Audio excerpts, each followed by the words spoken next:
Quentin Tarantino crafts a scene like no one else. I am waiting, and I'm really, really hoping this will happen. If Quentin Tarantino makes a horror movie, it will be the scariest horror movie of all time. It would be like a foot monster. I know. Samuel Jackson's just like, I'm the foot master.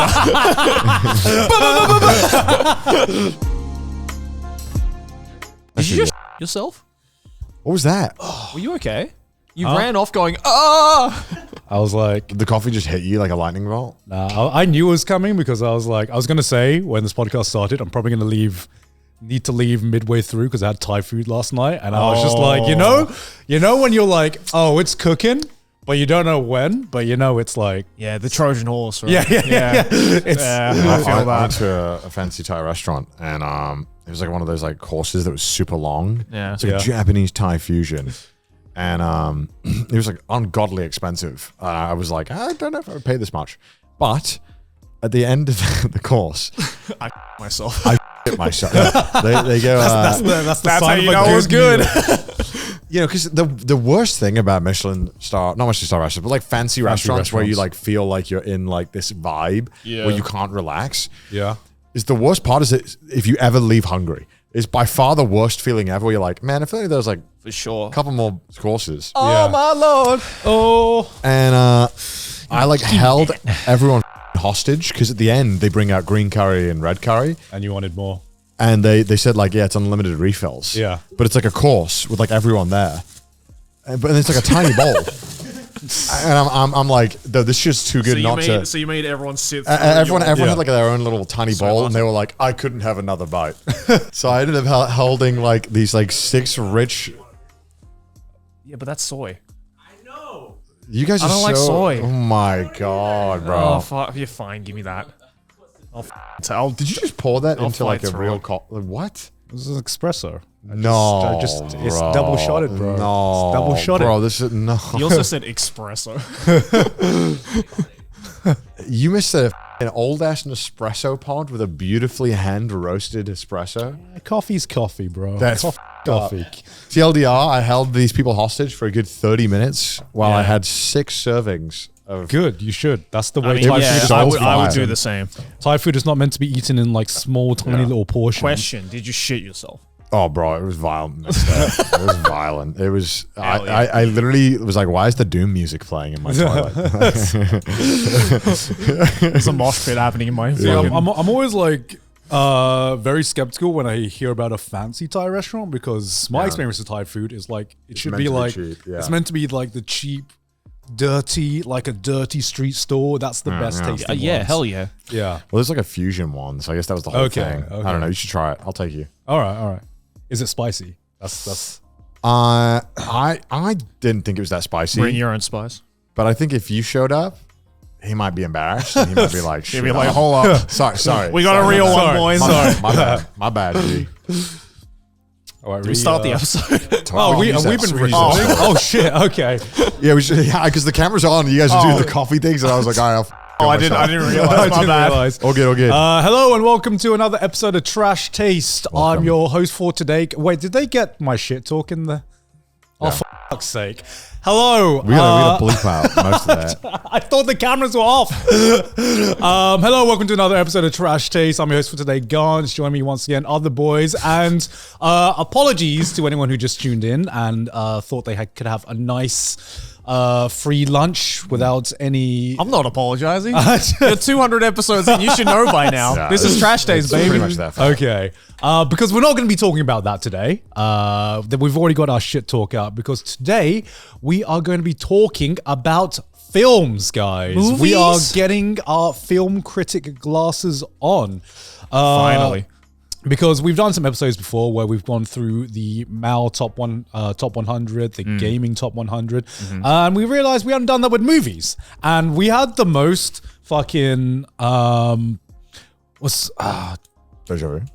not deja vu, but what's the thing called where you collectively think something has happened and it hasn't? Mandela. The Mandela effect. Yeah, we had the most like Mandela effect moment where we're like, we've already done an IMDb episode, right? We've definitely already swear done we This that. will be really embarrassing if we've actually done one. I swear we've done one. The thumbnail was Batman, right? No, that was the movie 3x3. That what you're thinking of, we rated the Woke episode. Yeah. Oh, that's right. Yeah. Because I remember because it was the prompt was something that something you know is good but you'd never experience, and then we went onto IMDb. Yeah. Yeah, the problem is that we've been doing this so long now that we're starting to forget what we've already done. But we're pretty sure we haven't done this. Yeah. Although maybe. No, well, we've definitely mentioned the IMDb Yeah. top 250 before, but we've never actually gone through it collectively. Yeah. Yeah. And I don't think I've ever gone through it at all, to be honest. It's literally like. you didn't have that uni phase where you're like, I want to experience good films. I'm enough of this Disney crap. I want to be a film critic. Not Joey. really, to be honest. Damn, you went straight for your anime phase. I went through the top IMDb TV shows and watched those, which I don't know why I did because this would just be a lot quicker. Yeah. Okay, I definitely. did the top 250 movies in university. Okay. Well, like the so top- you've seen all of these? I've seen a lot of them. Okay. But it has been updated since then. Sure. Well, it changes every time. Yeah, it changes every time. The Shawshank Redemption at number 1 is literally the same as like Full Metal Alchemist. Shawshank it is. Redemption is This is the Full Metal Alchemist. This is the FMA of movies where, People just want it to be number 1, Yeah. and they won't allow anything else to be there. yeah. It's a good But you movie. know what? It's fucking fantastic. great movie. I love it. Can you say you have anything bad to say about Shawshank Redemption? No. I cannot. The moment I hear Morgan Freeman just go, Andy Andy Dufresne. Dufresne, I'm just like, you know I'm in for a ride, baby. Yeah. No, Yeah. it's if I would it's have very good. If I could go through this list and if I could it might not be my favorite film of all time, but if I had an aggregate of different ratings of story, character, pacing, and all that kind of shit, put it all into a computer and it would fart out the perfect movie, it would probably be Shawshank Redemption for me. What's also just insane as well is that this is a Stephen King film, right? And the fact that he was just one day was just What? Yeah. Is Shawshank Redemption was Written by Stephen originally King. written by What? Stephen King, Yeah. I believe. I didn't know this. He just one day was just like, I'm Yeah, just gonna write something not horror. It's and a then no- just it's a novel, shit right? out It's a novel by this Stephen thing. King. Yeah. Yes. Written by Fuck? Stephen King. Yeah. You didn't know that? I did not know that. Does this has he ever Man never made misses. stuff good? I know he's made a lot of books that are okay, but Yeah. he makes he just doesn't Well, stop. the thing is, if you just continually write, eventually you're gonna put out some bangers. Yeah, right? wasn't he also a massive coke addict as well at one point? Yeah, Yeah. oh Just, my god, that's he would yeah. write 5 novels a year or some shit. Damn, he's got 410 writing credits. Yeah. Fuck, that's just for movies, right? Yeah, Yeah. And that's What that's the not that's the fuck? ones that are not been adapted. Oh, Like no, he must have that problem now where he has no recollection of some books. Probably. He must be I don't know the I fuck. think I think I remember I saw an interview of him saying when I was addicted to coke, and I would just write those really weird short horror stories like Cujo is one. He was just I have no recollection of writing that book. He's just it just was oh, That's so I strange. published that book about a zombie rabid dog going around rampaging everybody. I have no recollection of that shit. But man, everyone on this film was so good though. I remember every single character I loved in Shawshank Redemption, and I've watched it so many times. And I watched it. I told you guys about it. Remember, I watched it in the theaters in Japan. Yeah. Oh, yeah, yeah, And yeah. I would God. love to experience that again because this is a film I've watched so many times as well. Yeah. There's so many scenes that are just ingrained in all of our collective consciousnesses. And it's just fucking fantastic from beginning to end. There's not a bad part of the movie. There's not a bad character. There's not a bad actor. Everyone acts their role perfectly. It's pretty hard to It is a fucking discredit this film as the number one spot. Yeah, it is a fucking masterpiece. And I believe the only thing that But it was shouldn't be your favorite film. Why not? why? Is Is it too easy? Yeah, it's. I wouldn't say it's too easy. Okay. Nah, because if you say this is your favorite film, oh wow, what's your favorite drink? Water. No. That it's not that bad. I Okay, also okay. like food. No. This isn't on the same tier as saying my favorite TV show is Breaking Friends. Bad. Oh, okay, or okay, shit. The Office or some shit like that. If you said that, then I would think that you have literally I think because it doesn't say anything about you if this is your favorite film. You know what I mean? Like I think like Because when it's I, when, such a common yeah, like because like when thing. because when someone tells me their favorite TV show, like I will like now maybe I have in the past, but now I will not. I just even though I genuinely think Breaking Bad is the best TV show I've ever watched, Yeah. I just can't say it's my favorite TV show because it sounds like you've never Why watched not? another TV show. But now you're just because it being- sounds like you've never watched another. But you now- know what I mean, though, right? You know what I mean? Please, know what you mean, Please, just but help like- me. I know it doesn't make sense, Garnt. I know it's stupid, but it just sounds like you've never watched another TV show. You if wonder say- when someone asks you that question, you want to give them an answer where it's like, "Wow, you know a lot," because I've never heard of that If you one. say like I watch a lot of TV and I want people to like respect my thoughts on it, which I don't know why I need that. To be Yeah, the it's case. like- It's like, why would you give a fuck? What are you trying to get at? But, like, 'cause Connor? sometimes someone will ask you it, like fucking ProCD will do this, right? You'll be like, "Oh, you like anime? Which is top Name 5. every anime. top 5." And you bet if you put Full Metal Alchemist in there, he'll go, "Oh, okay." And you're like, "Oh, he's so disappointed." you know?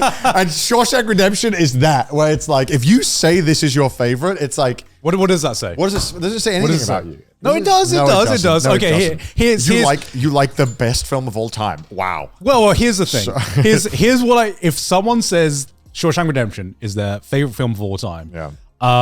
To me that says, okay, so you've gone out and you've watched a decent amount of Like films. nothing You're, else you're, you're connected not with on you. that like pretentious like film critic kind of mode where you're like, I have got like my tastes are more towards Yeah. like this kind of director. You are probably a fan of movies. You're not like you watch more than just the blockbuster hits. Yeah. No, see, the thing is, I would though- have more respect if someone was like, "Yeah, I just love The Rock and all his movies." Because I'd be like, you know what? At least that like says something about What you. if Like, you have a what if someone you love said slop. what if, no to me what I would think is just It's like, like isekai, you know? It's like you're just like, yeah, Isekai's my favorite anime. And it's like, okay. I'm sorry you have brain damage. what if someone said that Avengers Endgame or Avengers Infinity Wars was their favorite movie of all time? I would have, I don't know. I would have thoughts. Yeah, I mean, first of all, I'd be like, the fuck's wrong with you? Okay, no, actually, that would be the you've never watched another movie. Yeah. That would okay, be that that would- would be it. That No, would but be saying it. Shawshank, I kind of get what Connor's saying. Saying Shawshank is your favorite movie is like, it's like, oh, you just discovered that there are more movies than Marvel. You know? Like, Well, Shawshank is just a fucking masterpiece. It is, It it is. I know. We're not saying it's I not. think that, like, maybe we'll go through this when we go down the list. Yeah. I think there are just, depending on your life experiences and what what you prefer and whatever the fuck your personality leans towards, there will be some kind of media where a style or a presentation will just speak to you more. And I feel like Shawshank Redemption is a broad, very good story, but isn't like, I don't know, it doesn't say anything about you if you like it. But anyway. I think Shawshank Redemption is one of my favorite movies, actually. One of your favorites, I'm okay with that. But if you flat out the gate, like, puff this is your the chest out, best. my favorite movie is Shawshank Redemption, I'd be like, no, dude. this man just discovered what movies are. Yeah, I'm like, oh, what's second? The Godfather, which actually I would take as number one. which is like number so, two. I would be so more you would like- actually take Godfather as number one. Yeah. Which But you know why? I think this is also going to be a factor. I only watched The Godfather the first time this year. Because in Japan they had Mafia Day and they played The Godfather. Hell yeah. All the movies in the theater, not 3, because it's 3. Three's, yeah. And I three. watched it in the theater and it was, oh my God, it was amazing. Oh, yeah. yeah. And I think that's probably why I don't have that kind of like roll my eyes towards someone saying it's their favorite, because but Godfather's already been through this. watching it, man, it's a fucking masterclass. Oh, but I it will is. say, because I It saw is. 2 is on there, I think I preferred 2. So which one do you prefer? Shawshank Redemption or Oh, Godfather? Godfather. I'm Shawshank Redemption, man. I'm Shawshank off. Redemption, man. Oh, no, you're not. I am. I genuinely am. I much prefer Shawshank Redemption to The Godfather. Even though both are like masterpieces, Shawshank Redemption just appeals to me like way more, I think. If I had to rewatch one of them right now, it'd probably be The Godfather for me. It's so good. Yeah. It's watching that for the first time was like an experience that Yeah. I'm kind of glad I didn't force myself to watch it when I was 15 on 480p on a pirated website, because just sitting there in the theater, so good. And I went to watch it with Pete, and Pete was like miming some of the lines as well. It was very cute. It was very wholesome. He's one of those guys. He is totally one of those guys. Oh my god. No, he'd be like, you could see like when the good scene was coming up, I'd know, because Pete would lock in. Yeah. Pete would like lean forward and be like, oh yeah, It's like, Yeah. I make him an offer. He can't Yeah, refuse. The only problem was watching in the theater when I had to piss 2 hours in, and I was like, I had to tactfully hold my pee to pray that it was in a non-consequential scene. Yeah. And then they were in Italy, and I was like, why are we in Italy? What happened? And I was, It's like, damn it. yeah. So I had to ask. But yeah, no, The Godfather. We've already talked about The Godfather. Yeah, it's great. It absolutely deserves it. Look, The Dark Knight is amazing. I don't know if it's Is like, it even the best Christopher Nolan film? no. Like, No. okay. What would be the best Chris Nolan film? What's my favorite? Tenet. No, I'm joking. I love Robert Pattinson. What can I say? Probably Interstellar. I don't know. I watched hard. Interstellar for the first time this year. Holy fuck, dude. It's fucking. yeah, it's amazing. Actually, you know Amazing what? movie. You know, like Interstellar is a film I've only appreciated more as time went on. Yeah. Because when the first time I watched Interstellar, I actually came out a little bit disappointed, not because I thought it was a bad film, but because I just thought it was a little bit more messy than some of his like previous films. And there was like one thing that kind of like took me out a bit. And without spoiling, I'm gonna say Love. I was like, when that was mentioned, I was like, that's what? Yeah, that was a little bad. Yeah. What? And then I was just like, But- okay, this is his weakest film. What the fuck was that? I really like that he's like a giant nerd, Christopher Nolan. Like, Yeah. he gets really into it. And I love that he took this concept of time dilation and was like, let's add a very human aspect to it. Yeah. If you haven't watched Interstellar, please do. I, for some reason, hadn't watched it. And this year, I'd actually kind of watched all the Christopher Nolan films I hadn't seen. Yeah. Dunkirk was but Also, yeah, Interstellar was phenomenal. soundtrack for Dude, Interstellar is insane. It's like Hans Zimmerman knows how to make your soul come. Yeah. It's like you're watching that movie. that is exactly it. You Yeah. hear a Hans Zimmerman track and you just ascend every time. That one track, the emotional one, Yeah. dude, it's even on my shitty like fucking airplane headphones. I was like, yeah, he reaches the G spot. Yeah. Body it is. I swear to God, every time Hans Zimmerman does like a soundtrack, it like always becomes a meme. Yeah. Like the latest one is the stuff that he did in Oppenheimer, which I hear like all the time now on some like grand fucking reveal on like a TikTok. And I'm like, every time he does a meme, it's a banger. I think I think I saw this like thread or something on Reddit where like Hans Zimmer would like he like actually like listens to like I think up and coming like fan Yeah. what do you call when you make a Remix? composer? Fan composers. Oh. Yeah, where they would make like music, and he would like I think he got shit for it a little bit. See, I think he absolutely roasted this one dude on Reddit, being like, "This is the fucking worst slop I've ever seen in my life." You should Damn. you'll never make. It was something like that. I might be exaggerating a lot, but I just found that very funny that you've got one of the greatest composers of all time, and he's like, and even he can't get away from like. Fucking replying online. I hate it. It's like, this is ass. I think Interstellar is my favorite Christopher Nolan film. I like The Dark Knight is so good for many reasons, but I think it's more of like the legacy of everything about it is kind of built It's up. hard because there was a point where I think Inception was my favorite Christopher Nolan film, but that's just been memed so much now that it's just They've like all been memed. They have all been memed. I don't know why, but I really don't want to rewatch Inception. I feel like I would struggle to sit down. I and think rewatch out it. of everyone, Inception was gave me the greatest first watch. You know, the first time I watched Inception, I was like, what? holy shit, my mind is blown. Yeah. I remember watching the fight scene where you had the like rotating corridor Yeah. in Oh, cinemas. that was amazing. And I literally like... I came. Yeah, I came. I can't remember. There's only like a few times in my like life where you watch something on screen and you're like, I have never seen anything Yeah, like it was this very before cool in my life. I can only imagine what it's like going to theaters and watching Jurassic Park for the first time and seeing CG that realistic. You know, it was like on that level for me as an adult in my generation being like, this is bending my mind. I don't know how they did this, but it is fucking amazing.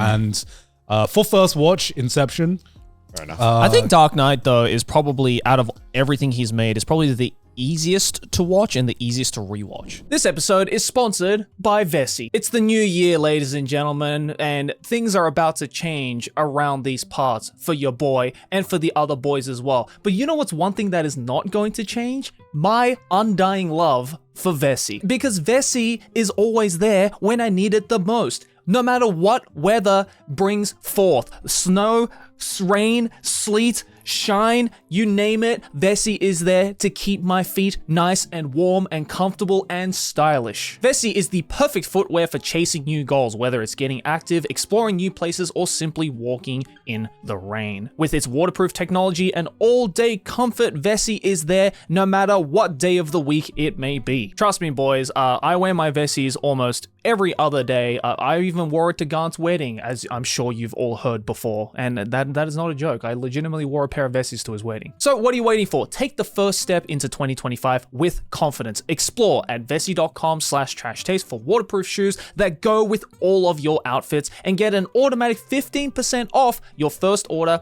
at checkout. That's vessi.com/trashtaste. Links in the description. Back to the episode. Talk about things being memed.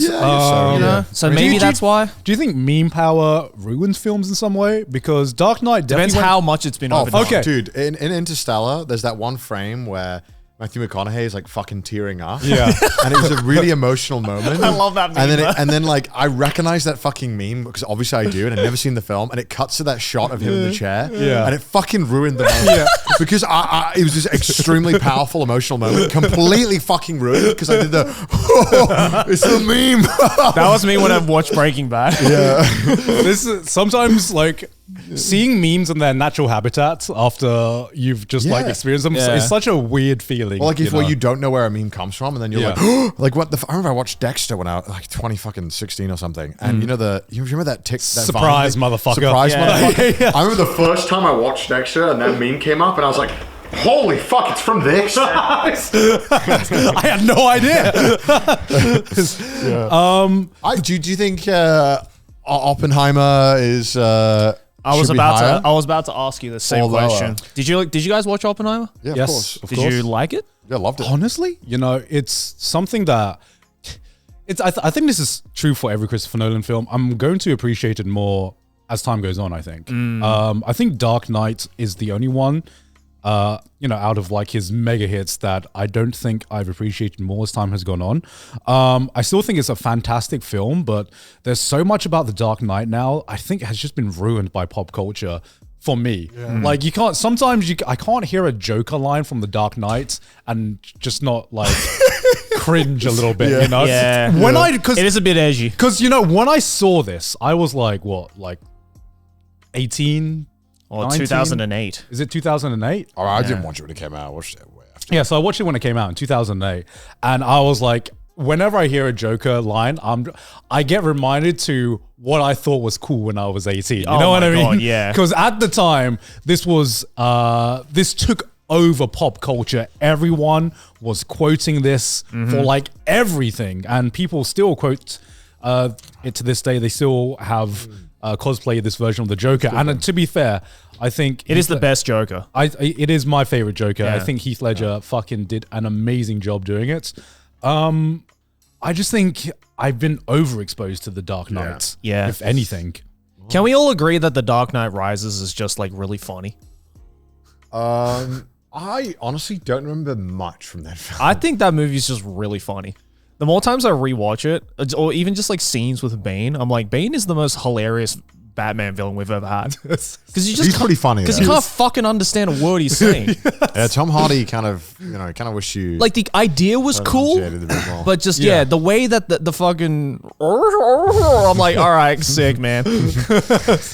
Damn. Yeah, I mean, I think The Dark Knight is the best of the Dark Knight trilogy. What's next?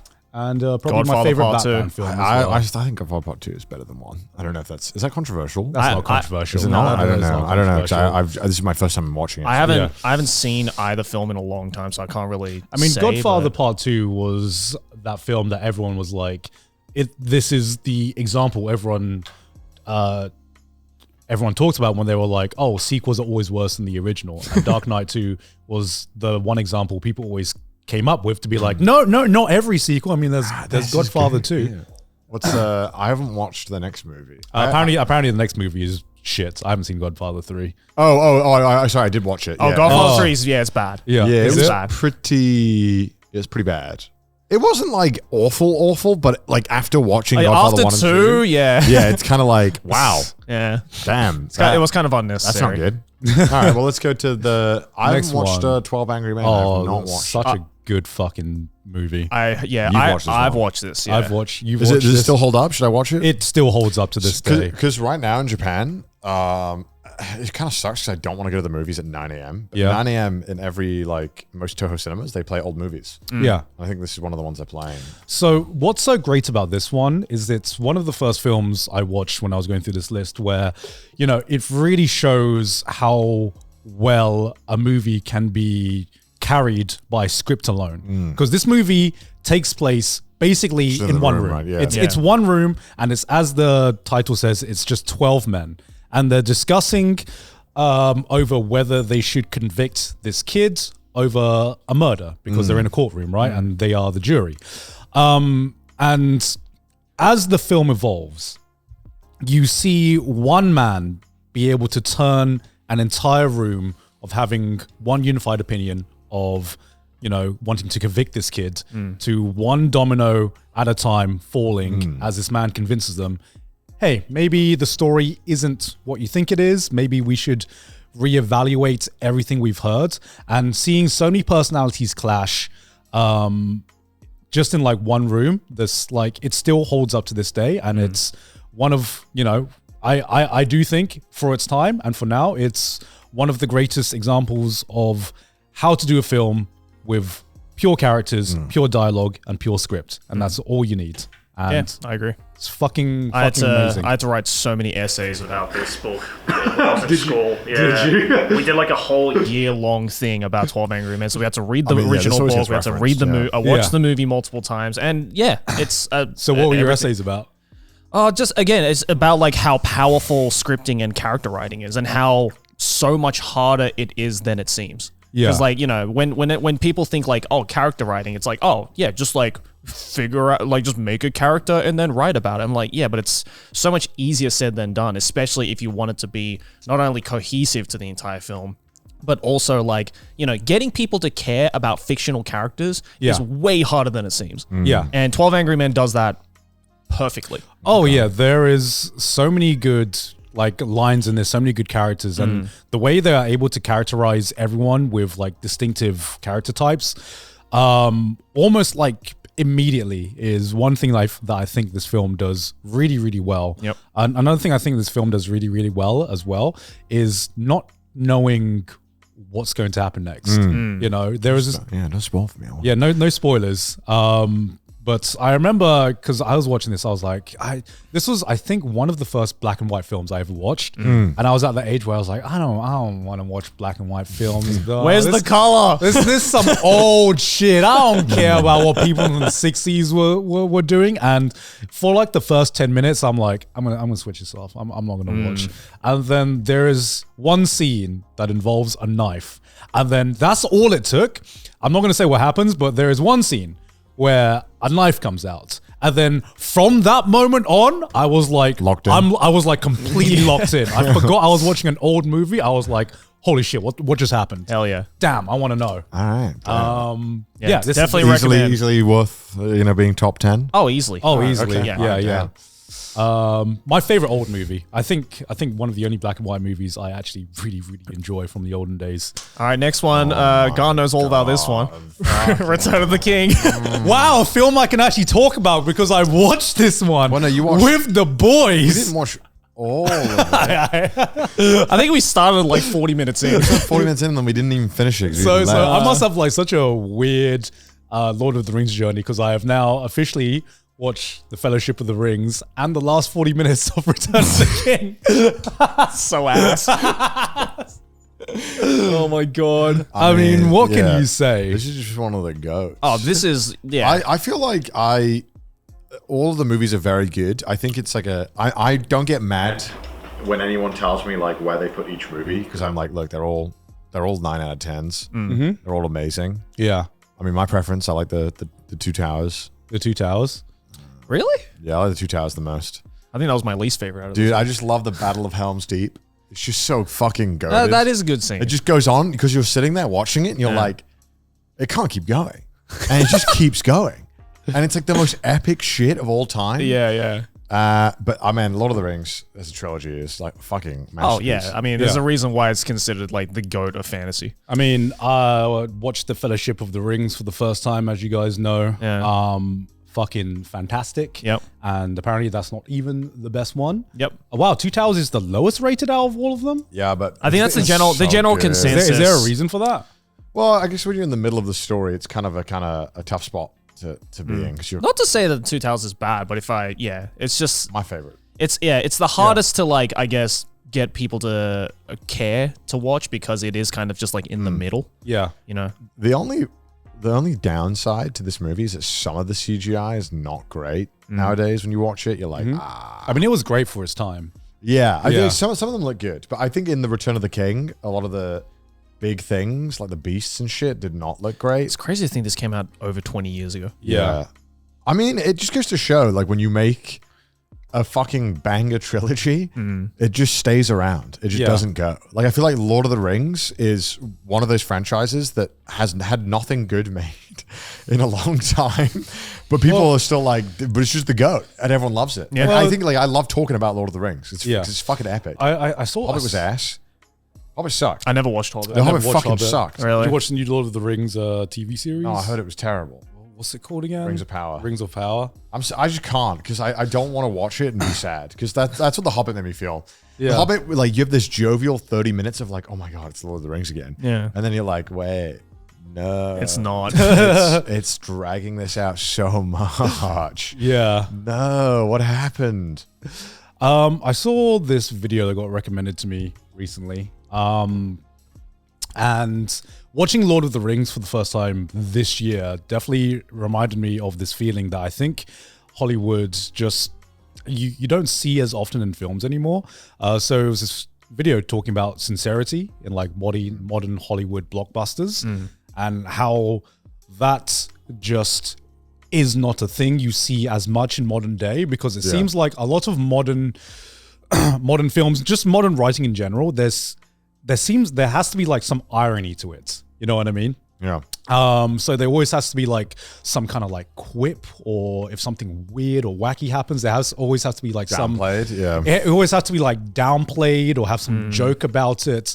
And it was this guy who talked about watching Lord of the Rings for the first time, and he was like, because he had been programmed, because I assume he's younger than us, because he had been programmed by modern, let's say, Marvel-esque Hollywood blockbusters, he had been programmed to think, okay, something serious happens, I should be expecting a joke. Right. And then watching Lord of the Rings and realizing he was preparing himself for a joke that just, or like a quip that just never came, because it's a film that takes itself 100% seriously. Yeah. And I was like, shit, I really miss this kind of feeling. You I know? mean, but in saying that though, there's like a couple of scenes where like, you know, Legolas and Gimli kind of like, you know, Yeah, but I poke feel fun like at that's each not other. like natural banter that you would that's, have. that's like right, natural right. banter. It's not like they see like a fucking one of like, Let's play Fortnite. yeah, it's not like you see one of the trees and be like, yo, what's up with that tree? You know, lad? talking. Yeah, it's like some fucking corny ass like one liner. Yeah, exactly. And I think,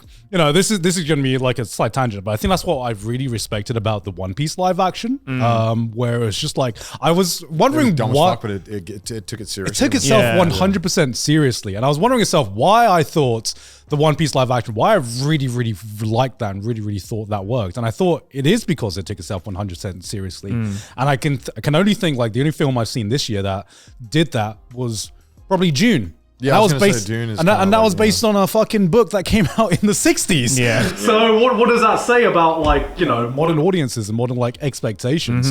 I think there is a space for, I would like to see more stories do shit like this that take itself 100% seriously, be really sincere about the emotions it's trying to like sell you without trying to like almost give itself a safety net, because it almost feels like a lot of modern writers are just like, haha, guys, it's okay to get invested, but I'm one of you guys, I know how stupid this is, but don't worry about it, So I'll make the memes for you guys. Yeah. I mean, Tolkien's the goat, bro. Tolkien's the he goat. wrote like an amazing series, and then Peter Jackson, you feel like you're watching a like sincere love letter to the book when you're watching it. Like it feels so sincere. Yeah. And just so like everyone involved is amazing. Like there's not like a single bad character. Like there's some characters that are forgettable, but like no one that you're like, oh god. Like everyone's fun. It's just a joy to watch. I do find it funny though. I don't know if you guys have seen that video of this like theory that's floating around with Lord of the Rings, where it's like Frodo doesn't know Legolas's name. He never says it. I've never seen because that. in the film he never says Legolas's name. He mentions every character except Legolas. So there's this theory that Frodo just never knows. He never learns Legolas's name. Because there's like so many scenes where like Proof that he doesn't know. there's so many scenes where like he's like shouting out, like at the end of the third movie where he's like, he sees everyone come in and he's like, Aragorn, That he's would like be so Gimli, and then when Legolas shows up, he's just like, that would be so that would be so on brand for Frodo though if he didn't know his name, because he seems like such a sweet boy that he wouldn't want to make it awkward. Yeah. My God. It's very funny. And also fucking Ian McKellen as Gandalf is oh my like, god, the goat. Yeah. I mean, he's just such a good actor. Yeah. And like he'd fucking knocked it out of the park. And it's like insane. Yeah. It's why like almost I feel like I don't know if you can do Lord of the Rings without Sir Ian McKellen. Like I just like he is Gandalf. Yeah.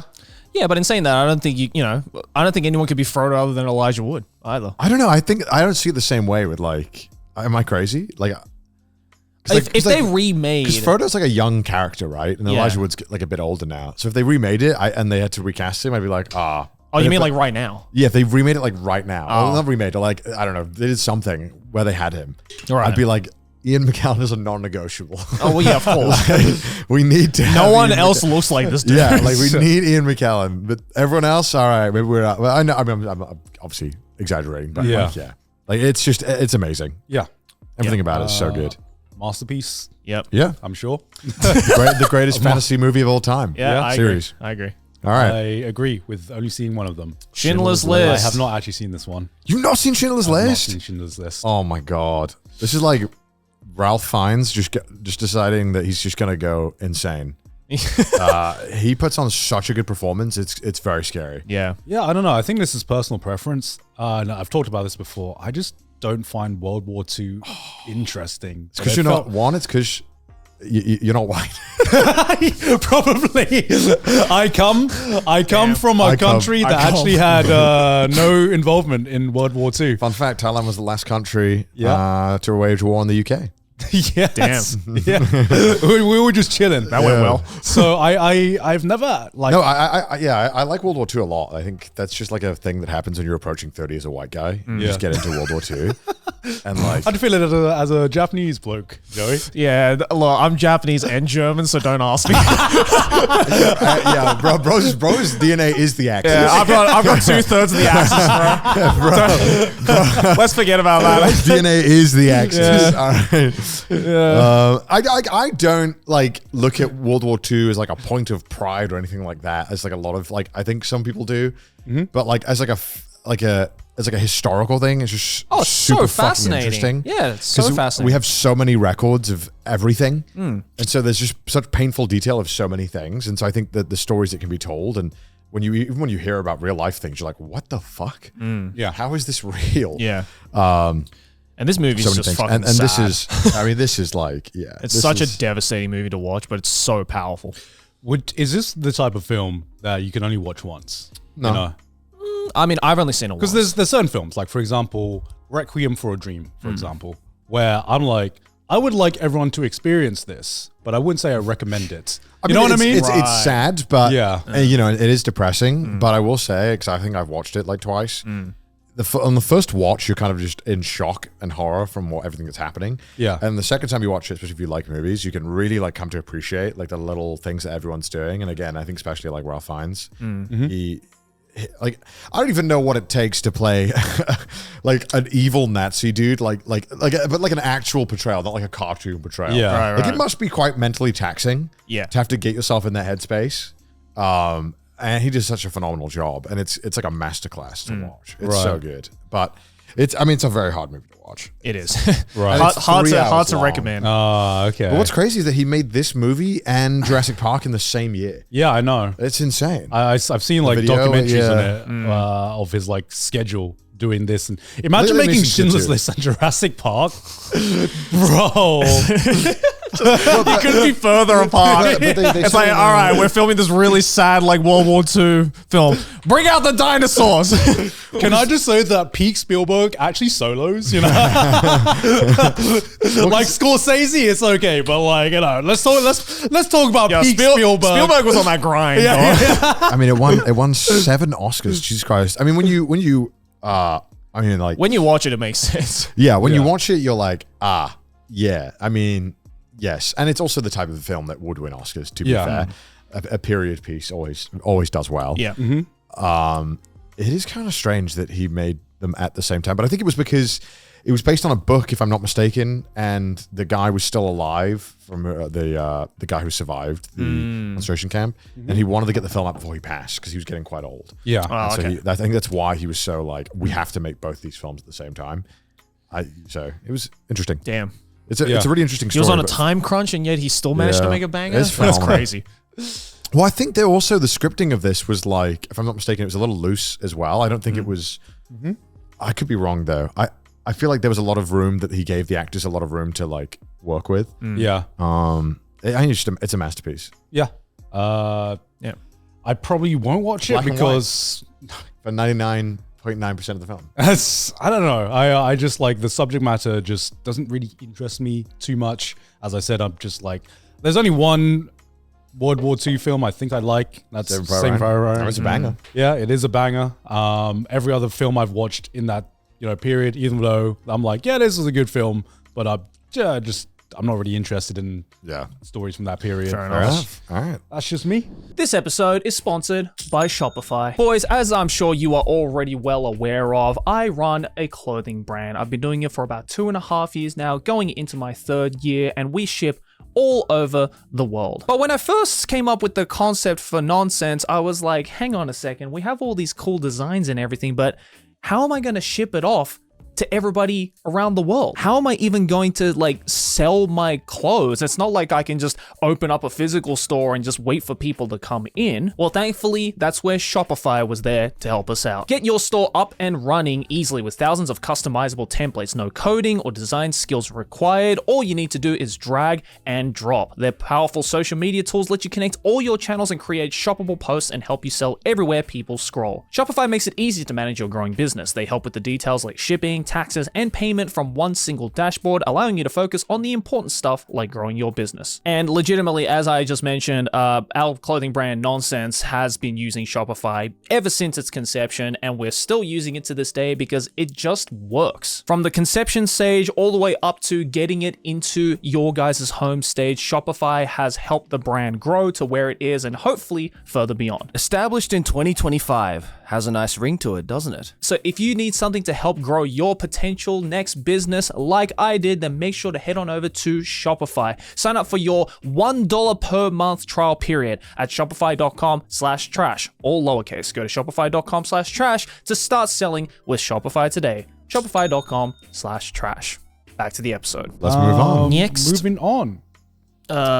Pulp Fiction. Pulp Fiction. Well, it's my favorite movie. Well, we've discussed Quentin Tarantino a couple of times. Yeah. Yeah, quite a lot. And I think we don't need to go over everything. Yeah. Yeah. You like Pulp Fiction. I love Pulp Fiction, yeah. It was on your 3x3. I can quote this entire movie. I've seen this more times than I'd like I to. think my favorite is Inglourious Bastards. Oh, that's up there as well for me. Yeah. And also Reservoir Dogs is up there for me as well. Reservoir Yeah, That's really good it too. changes all the time. I finally managed to watch, because I was only missing one Tarantino movie and I hadn't seen. And I finally watched it, Hateful Eight.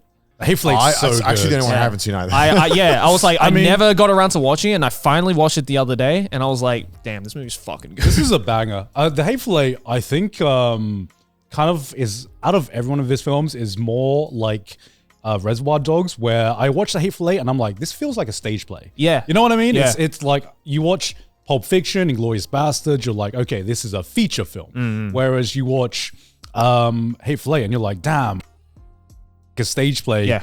And it's a fucking amazingly written stage play. Yeah. But it is also fantastic as well. So I think it's a good. little bit long. Yeah, it's like 3 definitely- hours. That's honestly the main reason why I haven't watched it. Yeah. Because I saw the 3.5 hour runtime and I was Yeah. like, that's a doozy. That's, Yeah. I think out of everything that I've seen from Quentin Tarantino, Hateful Eight was a little bit indulgent. I was like, okay, Quentin is obviously just Tarantino being like, I just want to do things my way. I'm just going to have fun with that shit. Yeah. And there are some like really, really good fucking scenes. And everyone has like, I swear, like the most banger dialogue moment in Hateful Eight. Oh yeah, it is like I think I've seen someone say like it's like Tarantino's 12 Angry Men. Yeah. That's like it makes sense. Yeah, that does that very much reminiscent of 12 Angry Men. Yeah, The but Hateful it's Eight. very very oh, good. like it's 2 hours 50. Yeah. Yeah. Now I gotta watch it. I'll get around to it. I gotta. I don't know if I even have a favorite Tarantino film anymore because every so often I just like, sometimes I'm in the mood to watch one of his scenes, right? Sometimes, Yeah. I don't know, Quentin Tarantino crafts a scene like no one else. Yep. I am waiting and I'm really, really hoping this will happen because I think if Quentin Tarantino makes a horror movie, it will be the scariest fucking horror movie of all time because he is such a genius at crafting tension in a It'd be like a scene. foot monster. I know. We got guys. We got a workshop. 10 months of feet. Samuel Jackson's just like I'm the foot fucking master. He would definitely be a foot monster. Yeah. Yeah, definitely. It could be any monster, but like I think he's so good at crafting so many different types of scenes, but especially the scenes with like tension where you don't know what's going to happen. Like I rewatched the scene in Inglourious Basterds where oh shit, I guess that's a World War II movie. Shit, I really like that as well. Okay, I forgot. Okay, that's loosely a World War II it's movie. like a fantasy film. Yeah, that's more fantasy, but the scene where they're just like drinking in that like basement bar. Dude, that scene is so Oh, good. The yeah. setup for that scene is so fucking good from beginning to end. And it's like you wait for so long for the tension to be cut, and then he just builds and builds and builds. And oh my god. The moment you see that and you just Oh hell no. And it's one of the scenes where like the more you watch it, the more you appreciate it as well. Oh yeah, it's such a good scene. Yeah. That's just like that whole attention to detail is so impressive. That's like, that is one of my favorite scenes. Yeah. Fuck, man, it's so good. And also Mike Myers was in that film. Oh yeah. Yeah. Like really weird. Randomly. Yeah, it was very odd, but it was like decent. It was pretty good. Yeah. I love that film. So many scenes in Django as well. Oh yeah, I also rewatched Django the other day too. Yeah. And I was So like, good. every time I rewatch that movie, I'm like, damn, I forget how fucking good this movie is. Like, Yeah. Jamie Foxx is so damn good, and obviously, Christoph Waltz is like insane. And Leonardo DiCaprio as well. Yeah, Oh, Leo man. DiCaprio. Oh my god, He yeah. completely sells every scene that he's in. Oh, what a Such a good fucking film. banger What a filmography. banger movie. All right. The only one I haven't seen is Once Upon a Time in Hollywood. Oh, it's good. I've seen it. It was good. It's Yeah. like you have to. I think to really like the film, you have to be a big fan of Hollywood, which obviously Tarantino loves his history. I mean, that's one reason I really respect Tarantino as a director, and that's one of the reasons he's my favorite directors. Is because out of everyone, you can just tell Tarantino is just a film nerd. He's just someone, and I've watched documentaries on him growing up. He's just someone who grew up just loving films, and that was it. It's not that he did it to like study film. He just loved films, and he just wanted to make his films his way. And that's why I think every one of his films feels so unique and has something to say, because he always wants to do something different. Yeah. And I'm always excited whenever Tarantino makes a film. All right, what else we got on the top list? Yeah. Um, Lord The of the good, Rings, the Fellowship of the Ring. bad. We've already talked about Lord of the Rings. The good, the bad, and the ugly at number 10. I've never watched this. I've actually never I watched have this seen this either. movie because this is one of my dad's favorite movies. Yeah, I never got into the Clint Eastwood. Spaghetti Western is very much this is my dad's favorite movie. He's kind of like Yeah. films. This is you know? Western, no? Huh? Is this Spaghetti Western or is it just Western? This is just Western, I think. Well, spaghetti Western Western, is a kind of like genre film. Yeah. Oh, okay. You know, okay, it's okay. not just Western films. Yeah, I never really got into these films. I'm sure that it's amazing. Yeah, I there's just this never one got and into it. like Fistful of Dollars as well, which is another Clint Eastwood film. They are actually like, if you look at them as kind of like timepieces of like 60s Western films, they're great. They're good fun movies to watch, I think. Yeah. Clint Eastwood must be so old right now. Yeah, how old is he now? He's like 90 something right now, I right? think so. Yeah. Must be. He was born in 1930, so he'd be 94. Holy fuck. No, He yeah. looks good. He does look good. He looks good for 94. What the fuck? I swear, bro hasn't aged in about 40 years. Like, he just was stopped that aging. one movie that like it was really popular in the UK, Gran Torino? Gran You know the one Torino, where, like, yeah. remember that was That's a really good movie. popular. That's a good Yeah. movie. That was really popular. Yeah. Yeah, there it is. Yeah. Yeah, that's a great That movie. was really popular. Oh, $1 Million Baby. Yeah, I forgot that was one of his films too. Yeah, unfortunately, I don't have too much to say about The Good, the Bad, and the Ugly. It's a good fun watch. You think it- I think, yeah. If you Is it- Do you even think if you're it's not deserving of like number 10 as the go on, be full film snob. I personally wouldn't say. I guess like the reason why it might be is because it was the movie that kind of, one, made Clint Eastwood famous, and two, kind of popularized the whole spaghetti western genre, which Yeah. obviously went on to influence so many like future directors, like, you know, fucking Tarantino, for instance, who loves spaghetti westerns. But yeah, I don't know. It was fine. I liked it, but then again, I'm not a huge like western movie fan. Yeah, no. personally. Yeah. But it's good fun. Yeah. Okay. Right. Well, It's we like can move Clint Eastwood's on. fucking badass in all of his movies, and this is certainly one of them. We can move on to Forrest Gump. Forrest Gump. Forrest Gump. I liked it. Yeah, I mean, I like this movie, but I don't know why. I feel like about it. I love this movie. I don't know why. I think this. I don't know what this. It's not even. I don't See- even think this is my favorite Tom Hanks movie. Might not be this my is favorite al- Tom Hanks movie, but This Tom is also Hanks, like a film that, like, not to be that guy, but like they would just never make a film like this now.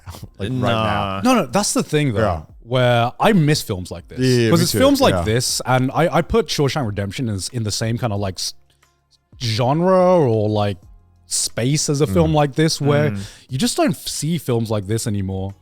True. And I haven't seen a film like this in a long time. And I actually watched Forrest Gump for the first time pretty recently, That's very good. 2 years ago. And yeah, like I said, it's just a very sincere film. And just seeing the evolution of this guy's life story, very inspiring life story. I don't know. Well acted, well scripted, just a very Lots solid of film. quotables too. Lots of quotables. I didn't realize that the box of chocolate line Yeah. came from Yeah, this yeah, film. The fucking, you know what? Actually, the fucking pisses me off. Every like time you get a tourist trap, they have the Bubba Gump shrimp. I fucking hate it. It's so ass. Well, the restaurant, you mean? Yeah, Yeah. I kind of like it. No. It's cute. Was Bubba Gump a film before this, a thing before this film? I have or- no idea. No, I think Baba Gum comes from this film. Oh shit! Yeah. okay. That's what I didn't want to say that because I was like I would look dumb as fuck if I'm wrong. But I'm that's what I'm pretty sure. Like, it's it comes from from the film, right? film. Yeah. Are you sure? Because he also there's a point where he was like, and then I bought shares for this fruit company. Turned out to be Apple. It is inspired by. Yeah, inspired from the film. Oh, Yeah. okay. Yeah, because when you go in, it's like all Forrest Gump stuff. right. It's so weird.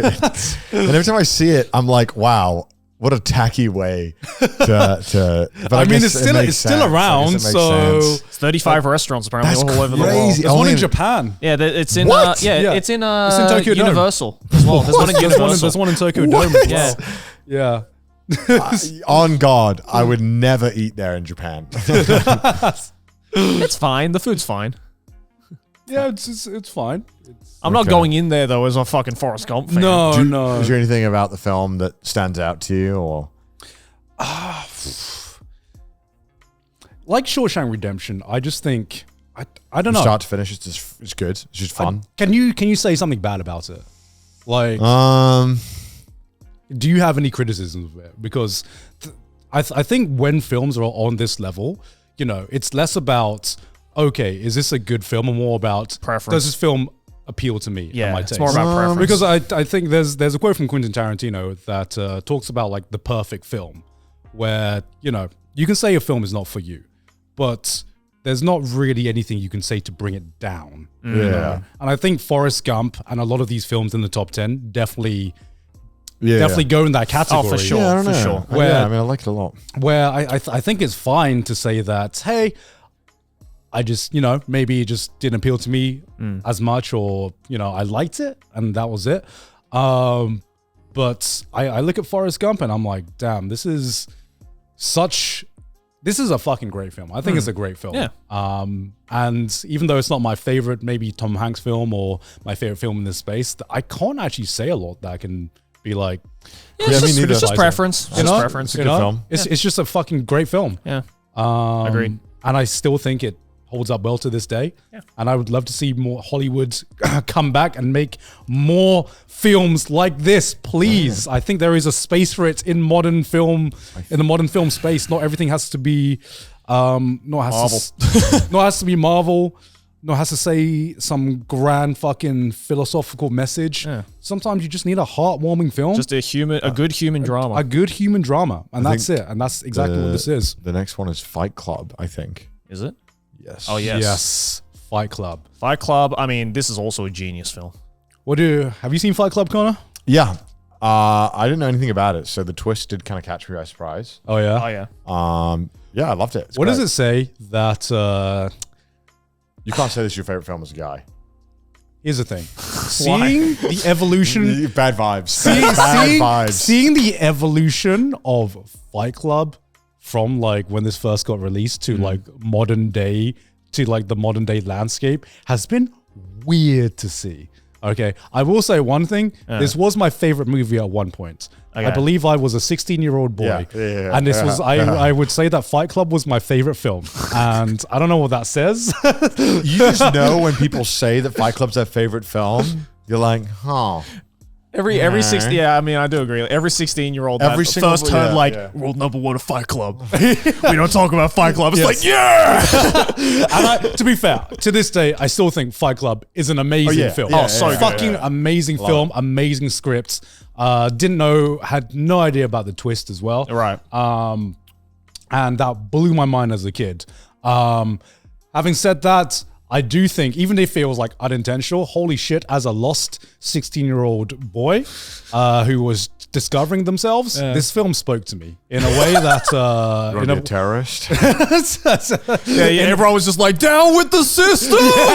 yes. Fuck the government! Fuck the government. I'm woke. Fuck the institutions. Fuck everything. I'm like, yo, this film, masterpiece, baby. Tyler, be like me for real! And now growing up, I'm like, damn, Tyler Durden is a very interesting character. Oh, yeah. He is a very flawed character. And I think the film is a great criticism of... Also, David Fincher as a director, he just did so many cool little things in this film where, like, especially the first time you watch it, it's one of those films where it's like, the first time you watch it, it seems kind of unassuming and you think you're following like a particular plot. And then when the twist happens and you go back and rewatch it, it's so obvious. And that kind of storytelling is so hard to do. Well, I think Fight Club... Okay, so I think Fight Club did something that's really, really hard to do. Because sometimes the problem with film twists right now is that it's very rare that you see a film where you can't predict a twist. Yeah. Right? And I think what a lot of films do is that they're setting the film up to like a big reveal happening. So modern audiences are like, okay, I'm expecting a twist to happen. With Fight Club, I think the genius thing about this one is that unless you know the twist is there, which you probably do by now because it's fucking Fight Club and it's so old, but unless you know the twist is there, you're not actively looking for one. Yeah. You know, it's just the story unfolds and you're just like watching it and you're like, holy shit, I wasn't expecting it. But now that it's there, why did I notice it makes it? sense. It makes perfect sense. Whereas as opposed to something like, Shutter Island, which I think is a great twist, but I did kind of see the twist coming for Shutter Island because you're like, okay, I kind of feel like there's a big reveal is going to be happening. And I'm like, it's a great film, but it didn't hit me as blindly as the twist in this movie did. And it makes me want to rewatch this movie again because I realize I haven't seen it in so long. Yeah. And I forgot how good it was. That I wonder if I rewatch it now, will my praises for it still stick, or I might find something new about it. I have rewatched this, not like super recently, but in like the past few years. Yeah. I still think it's fantastic. Okay. It was just weird to watch with the new modern climate of like the internet and stuff like that, where specifically this and American Psycho, two movies I fucking adore and really, really love. I see like Tyler Durden in this one, and I'm like, damn, maybe they did too good of a job making him seem really fucking cool, man. Showing Tyler Durden's Hustlers Academy. It's like, well, Hustlers Academy. maybe we shouldn't do that. All right, let's go on to the next film. Yeah, it is interesting how it's a movie that is so isolated, and then sudden events can happen 20 years later that make you kind of rethink the movie. And you're like, Yeah. "Oh, Well, I don't think that's I don't think that's anything that's like the movie's not any worse for it. Yeah, no, it's no, just I weird know. seeing people's perception. conversation changes. The conversation about the movie just changing from it being like, oh, isn't this a cool movie, to like, this is literally my life and this is my philosophy now and this is how I live my life. And I'm It's my like, textbook. yeah. Well, yeah. All right, Inception. We've already talked about. Star Wars. Episode 5. Wars, episode 5, Empire Strikes Back. I mean, look, I'm not a huge Star Wars person. But Talking okay, about how confession. yes, I've not watched the original trilogy. original trilogy. Oh, really? I've only watched the prequels. Yeah, where they of all course. came out. Yeah. So Of that's course. what I watched, and Yeah. this wasn't on TV. Yeah, I already mean, available. I'm the same way. Like, I watched the But- episode 1, 2, and 3 first, and then I went back and watched 4, 5, 6. But Yeah. like, I imagine this is like, if you watch this, especially if you were around the time, especially, or like 10 years after, even, like, this was probably what Lord of the Rings is to sci-fi. Pretty much. Yeah. Like, it's just like the series, especially the original 3. Yeah. Talking about how perceptions have changed for a franchise as time has gone on. What the fuck has happened Oh, I to mean, Star like, Wars, man? Disney killed it. What Disney ran what into the has ground. happened to Star Wars? I watched the first half of episode 7. I'm like, what have they done? A single tear. I was like, what have they done? Well, it's just so fucking boring because I don't want to fucking hear about Luke Skywalker and his fucking bloodline for 19 plots. You know, like, just make a new fucking story. Yeah. They have. I mean, with some of their TV series, Yeah. and then it seems like everything is just a fucking flop, and they just can't get a dub. I think Yeah. I think maybe, you know, this is just me kind of like taking a wild fucking guess at why, but like when they bought like LucasArts for so much money in Star Wars, I just feel like they're so desperate to recoup the investment to like justify to shareholders Yeah. that they're just shitting out the most mediocre garbage, and they're so worried about things going wrong with it. Whereas like, at least because I watched the first one that came out. Episode 4? Episode 7. 7? 7. Episode 7. Yeah. I was like, this is so fucking boring. Yeah, it was boring. I I was couldn't like, believe this is it. boring. It was boring for you, even though Force it Awakens. was basically yeah. I mean, episode 7 was basically a remake of the very first Star Wars. I wouldn't know, but yeah, it was boring. Yeah, but I mean, even then, it But was you like. wouldn't like the original Star Wars. Well, no, but even then, I was like, I'd rather just watch episode 4. Yeah. You know? Dude, Yeah. I want to see Puppet it Yoda. actually pains me to watch Harrison Ford on that, like, and like this movie. Right. He so obviously doesn't want to fucking be there. It's actually painful. Yeah. Yeah, I mean, we've talked about Star Wars briefly before in our previous film episodes, but yeah, we've never really been the biggest Star Wars fans. No.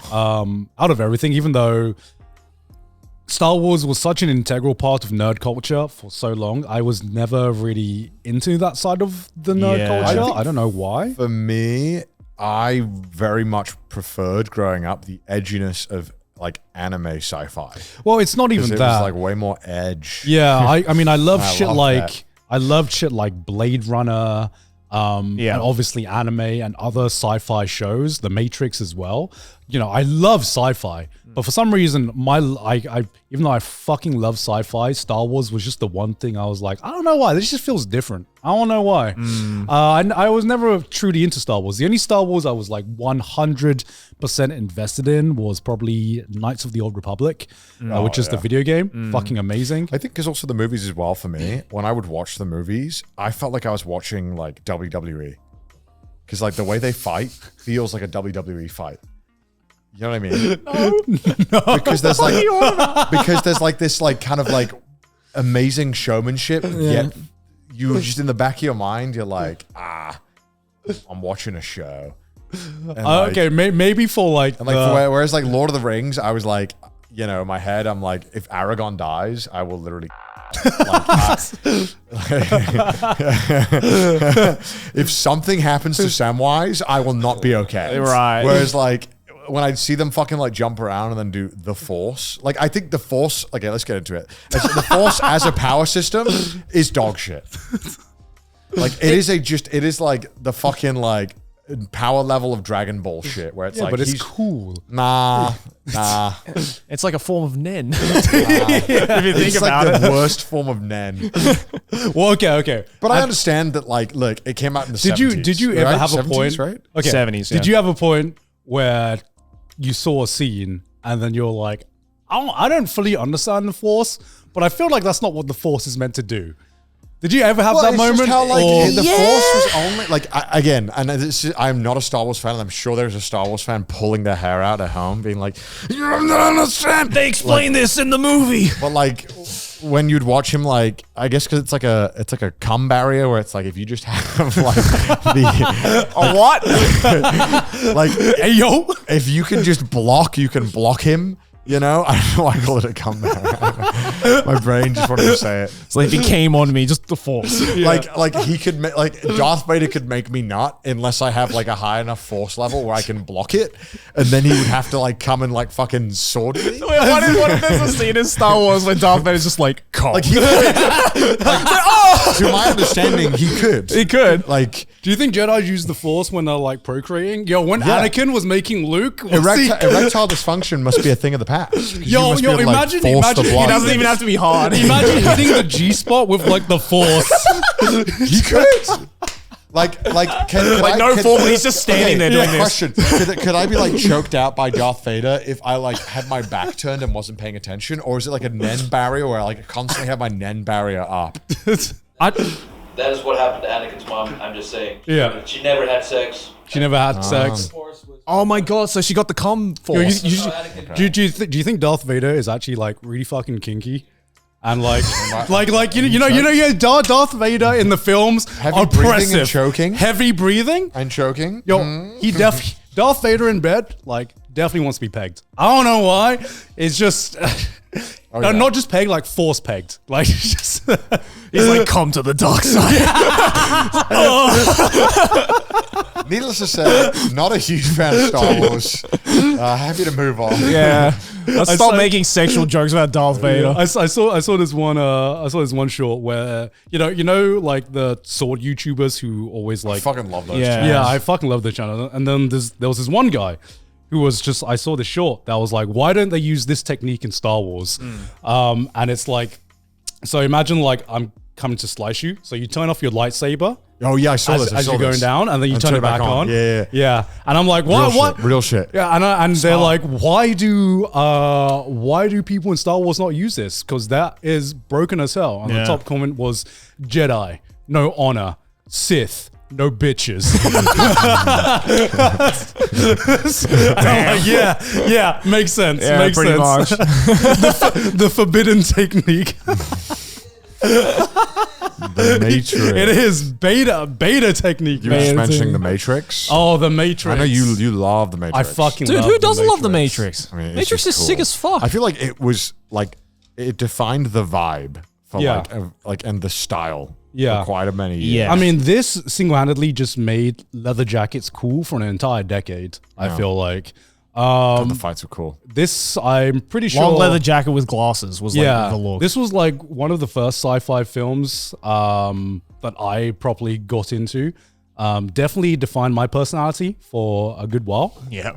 It's just- Oh, it's such a good film. and I have rewatched this so many times. And while the CGI hasn't aged as well, I still think this is an amazing film to this day. I like it. Dude, Bullet Time still looks sick to this day. Are we Like, gonna hate any of these movies? I guess they're the top 20 for like a reason. Yeah. It's kind of hard to.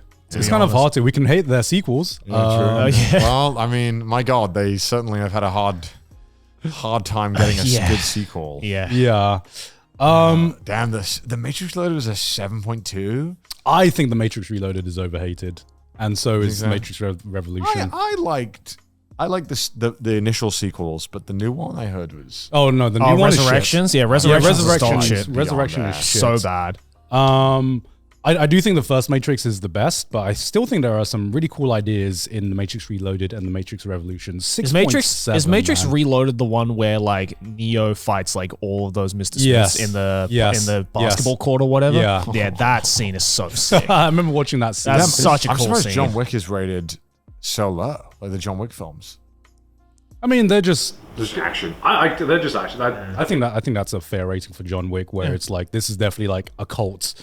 Like you come here for great action, you're gonna get great action. And nothing else but great action. Yeah, I like the Matrix a lot. I just like the world a lot. I think they built up a really cool. I like the world. I like just the concept of the Matrix as well, and especially in some of the trilogies, in some of like the sequels, I didn't understand like computer terminology or like computer stuff at the time. I just watched it for like, ooh, cool looking action, and just seeing the world of the Matrix being explored for the different architecture and the different things you can see in like computer science. I was like, that's pretty cool actually.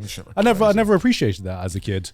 But no, the Matrix, I don't know. It was ahead of its time as well. It was ahead of its time, and if there's one thing, I think it was the Matrix that also properly got me into anime as well. Because I don't know what it is, but it feels very anime. I don't know why, but well, the Wachowskis are like very openly expressed like they fucking love anime, right? And they were like got a lot of inspiration from anime, so it makes sense. Kind of like, did you watch the Terminator anime came out? I watched a bit of it. Yeah, it was pretty good. Yeah, I liked it a lot. I watched it all. I thought it was pretty damn good. I don't know why this reminded me of that, but I imagine that like a Matrix anime could work pretty well. I think there is a Matrix. The anime. Animatrix? What? Yeah, there is It's called Animatrix. It's called the Animatrix. Why have I never heard of this? I don't know. Because it came out ages ago. Good. So it's an anthology series. Okay, I really like it. Now I feel like I remember us speaking about this. Yeah. The Animatrix, I think this is the best short of the Animatrix. Oh, it's a bunch of shorts? Yeah. Okay, So it's like an anthology series, kind of like Love, Death and Robots. Death and Robots. Okay. I think this is the best shorts. Well, hopefully we can get like a fucking like cool ass retelling in the same world. Because I like what they did with Terminator. How they were like, we'll use the rough outline of the plot, but just. Do we need more Matrix though? Do we need another film, another beloved film franchise to be resurrected? I'm just saying, I've been kind of loving the anime adaptation of things lately, like that we've had. Like Terminator was great. Fucking Castlevania was great. Like I'm kind of enjoying what we've been getting lately. So you want animated films? I just think some worlds lend themselves really well to anime. I think Matrix is one of them, definitely. Yeah. I don't know if I want more Matrix though. I don't know. I don't think I would want the story to be similar. I feel like after everything that's come out, I feel like for me, The Matrix has explored every concept that I wanted to explore for its world. I can't think making shit, Connor. What the fuck's wrong with you? You're part of the problem, Connor. Dude, the Terminator anime was good. The original Terminator movie is also good. Yeah. It also took how many sequels to get to the Terminator making something decent? Good? Yeah. Well, they fucking fumbled that bag a lot. Yeah, because that is the pattern we're seeing right now, where a lot of these franchises that are in these top now. We're getting to the point where we're like, okay, this shit great. Modern shit that have been derivative of these franchises, please stop. Yeah. Stop tarnishing their legacy, man. All right, let's see what's next. Oh, I got pissed. Oh, I haven't seen this. You haven't seen Goodfellas? I haven't seen Goodfellas or One Flew Over the Cuckoo's Nest. Oh, shit. Yeah, I know. Pete always fucking quotes or talks about One Flew Over the Cuckoo's Nest. Yeah, I mean, Goodfellas I've been meaning to watch, but I wanted to wait until hopefully it came in cinemas again. Or like Mafia. Yeah. I mean, I was like, I want to watch it in the cinemas. I mean, if you liked Godfather, you're gonna love Goodfellas. Oh, Goodfellas is obviously a little bit more in your face because it's Martin Scorsese. Yeah. Because I'm a huge fucking fan of Martin Scorsese. This me isn't too. my favorite Martin Scorsese film, but it's. What's your favorite one? The name is escaping me right now. If you scroll down, maybe click on Martin Scorsese, it should show you. God, we're talking about so many films. Go down. Man, there's a lot of films that did not do well. Well, can you go up to like maybe just like what he's well known for? Martin Scorsese. What's your favorite Martin Scorsese film? Goodfellas, Taxi Driver. He did a Casino. Casino's good. Casino is he good. did he do Raging Bull? I think He did Raging Bull as well. Raging Bull. I haven't seen Raging Bull yet. That's a great movie. He did Wolf of Wall Street. Yes. Great Oh, film. yeah. Amazing film. That's I really enjoyed. I'm like, all right. It's a great film. It's a good movie. It's film. a fucking amazing film. It's a great film. What's the one with Leonardo DiCaprio and of them. Matt Damon and We might see it if we keep Shutter Island. No. not Shutter Island? Jack Nicholson. Yeah, fuck. And, What's that movie? Why can I not remember the movie? The remake of the Korean movie, Yeah, right? it's I think it's Chinese. Oh, Chinese but, movie, excuse me. The remake of the. Oh, what's that movie? That's such a good movie. That's probably my favorite Martin. What's the I can't even remember the film name, and I'm like, that's my favorite. I think. Ip Man? No, jeez. Shit. What's the fuck? How is it not there? Oh, you're on producer. You got to go to director. Yeah, Yeah, Scroll yeah. down, Go to scroll down, director. down. There you go. There you go. Yeah. Previous. 72 films directed. Fucking hell, he's directed Not The a lot of Irishman. films. Oh, The Irishman. Keep going down. It's pretty. The Irishman was slow. The Departed. Oh, I love The Departed. That's a great Departed is movie. my favorite Martin Scorsese. Oh, yeah, film. what is it called? Like fucking like something Heat or something in like the original title? The Chinese film?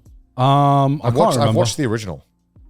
I really like the original as well. Yeah, the original's It's so interesting comparing The Departed to the original Chinese version Yeah. because there's like such like I'm not always for remaking films, right? But I think in this case, especially when you take an Eastern film and remake Infernal Infernal Affairs. Yeah, okay, that's why I thought it was called Heat. Yeah, no, Heat is a different film. No, I know. I mean, like Yeah. I was in like Heat something. Yeah, Infernal- but yeah, I've seen this one. there's Infernal Affairs and there's The Departed. And normally I am not on board with remaking Eastern films because I heard they're remaking the Korean film. There's so many names right now that's Parasite. They're remaking Parasite. Have you heard about this? What? Yeah. Why? Oh. They're remaking Parasite. I don't know why. I don't know why. And a lot of the times I'm like, that's the reaction I have where I'm Yeah. like, why are you remaking this? There's already a perfectly good Korean film. Yeah. But in this case, even though these two have like basically the same plot, there is such a stylistic difference between Infernal Affairs and The Departed. Jack Nicholson's so good in this. Yeah, where like if you put the final rooftop scene side by side, it's so interesting to watch. Where in the original version, it's like super cool, super quiet. Everyone's like, "Yo, take it like turn around" and shit like that. Yeah. And it's just pure. It's really, really cool in the Asian sense of cool, where it's just like everything is a bit more muted and it's all about the subtext. Meanwhile, you go to the fucking Departed and it's like fucking Leonardo DiCaprio is like, oh, get your fucking ass up! It's such a everyone's like shouting, people like fucking being popped left, right, and center. Matt Damon is Quietest Boston conversation. yeah, quietest Boston conversation. And I'm like, it was really cool seeing both I of forgot these Martin different films. Sheen was in this movie. Mark Wahlberg's in the film. I do not remember Mark And Alec Wahlberg. Baldwin? I did not Yeah, remember Alec that. Baldwin was in this. I love Mark Wahlberg's character in this. I don't know why. What does he do in this film again? All he does is he's just He's in the final scene, right? he's in the final scenes, but I swear every time Mark Wahlberg has a line in this, it's like the funniest shit ever. Because all he does is he's just a dickhead in this film, yeah. and that's basically his role in this film. It's a good movie though. Yeah, It's very good. it is a fucking great movie. Let's move on to the. One Flew Over the Cuckoo's Nest. Oh, what a great movie. amazing movie Fucking as love this well. man. The haven't book watched this one. book is also amazing. The original book. Another Jack Nicholson, right? Yeah. Is this also by Stephen King? I don't know. No. This feels like a book movie. You know what I mean? Yeah. It's definitely feels like a movie based on a novel Yeah. of some sort. The original book is quite good. Although, a little bit different. I would say the book and the movie kind of give you two very different experiences of the story. Yeah. Just from the way that it's written, because like this is like the whole like unreliable narrator type of story. Yeah. If you don't know the twist of One Flew Over the Cuckoo's Nest, then I won't say it. But I don't know. Please. I won't say it. But it's like it completely shifts the way that you view the story. And Jack Nicholson's like, I reckon this is one of his like best performances on screen. I think he won an Oscar for this, I believe. Probably. I mean, I think. Who's your favorite actor Of all time? Yeah. Can you pick one? Jack Nicholson is definitely up there for me. Yeah. Holy shit. This isn't my favorite Jack Nicholson film, but I go back religiously and watch that final scene in A Few Good Men so many times. And I think that is my favorite scene with there's so many fucking great actors out there. Jack Nicholson is one of my favorites, along with He's not in a lot of stuff anymore, right? He's not, and it's such a shame because there are a few actors that have the same screen presence as Jack Nicholson does. Because, like I said, in A Few Good Men, for example, he's only in there for a few scenes, and he fucking steals the whole fucking screen presence in that scene to make you think that he's in that for the entire film when he basically just has one banger scene and that's it. What an amazing actor! I gotta watch this. Yeah, he's very good in this. Yeah.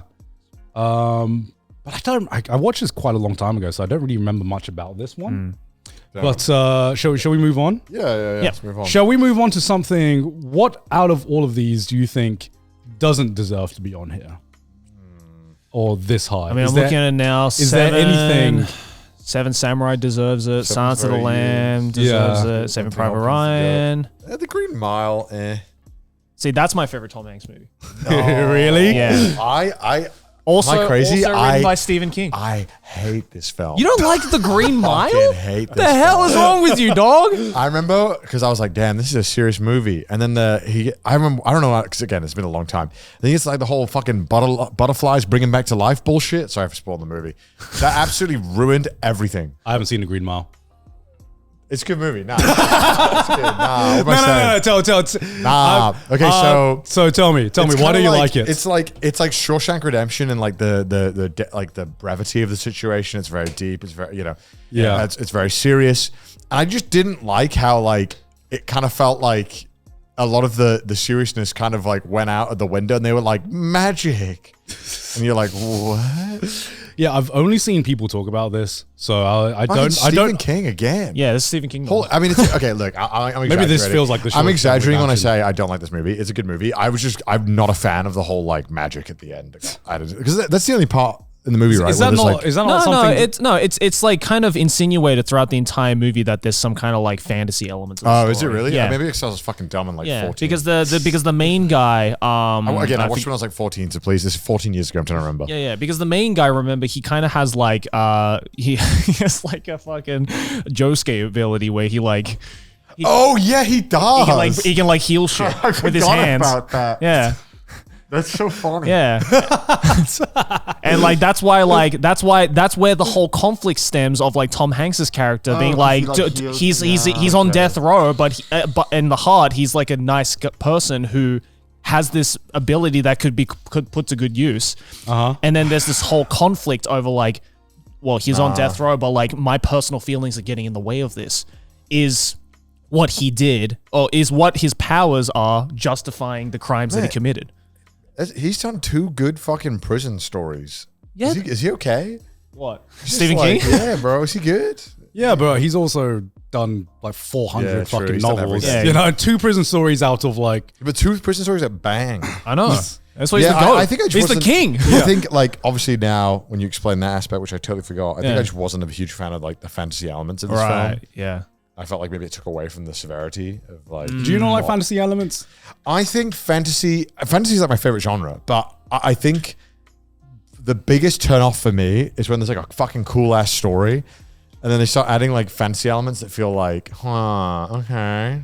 Throwing a little bit of magic in there or something. I actually really like that. Whenever You'd love this movie then. yeah, what if fucking 12 Angry Men? They're like, how'd you know? Well, if it's Magic. You're like, What if my time machine yeah, actually? I'm like, oh my god. well, if it obviously Serves depends the on how it's story. Yeah, introduced of and it course. serves the story. For example, let's say fucking Baccano, where they have this whole fantasy element of the immortals, and I was like, it is really cool to see an old like basically an old like gangster series, but just have this like weird element that you don't normally see in it. I'm like, okay, this is something I haven't seen before, and I love it when a story just adds that like little thing. I love fantasy anyway, but you take a real life setting and add this like small fantasy element and just see how people will react around this fantasy element. I really love that personally. I love this movie. That's why I hate it. I'm kidding. All right. I'm kidding. Okay, what Terminator else 2 is by far the best one. Terminator 2. Episode 4. Sequel- Wow, episode sequel 4 better is than so the- much lower than 5. Yeah. That's so weird. Do you think Terminator 2 deserves to be that highly rated? It's very good. It's a fun watch. It is a fun watch. I mean, that's the first movie where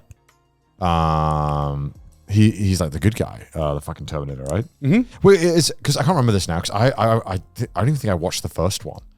Is Arnold Schwarzenegger in the first one? Yes. Yeah. I never fucking watched it. Who is he going to play? He is, let me tell you this, he is the Terminator. Yeah, he's the Yeah. bad guy in that one, right? Yeah, he's the bad guy in that that's one. right, that's right, okay. And in this one, he turns out to be the good guy. I watched like little bits of the film when it was on TV back in the day. Yeah. Yeah. But I always remember 2 would always play, and I always loved watching 2 when it was on TV. It was so good. Yeah. I mean, 2 is like one of the other sequels that are better Yeah. than the first one. I think this one is better than the first one. Terminator 2, I'm like, I don't know. I'm fine with the Terminator series, but It's a product of its time. Yeah. it's I don't a know, it's product. still pretty good. No, it's good. Yeah. Like to me, I see things like Terminator 2, and this is like the peak of 80s and early 90s action films. You know, this is it. This is like holy shit. This and like, it was like RoboCop and then it became like Terminator. Yeah. And then what do we have after that? Matrix, I guess. Sorry. What? Matrix. But I look at stuff like Terminator 2 and I put it in the same space as, let's say, what John Wick is doing for us, like in modern day, where it's just like, this is fucking banger action, well directed. Terminator 2 holds up though. I think if you watch it again, you'll find it holds up. I think personally, I think so at least.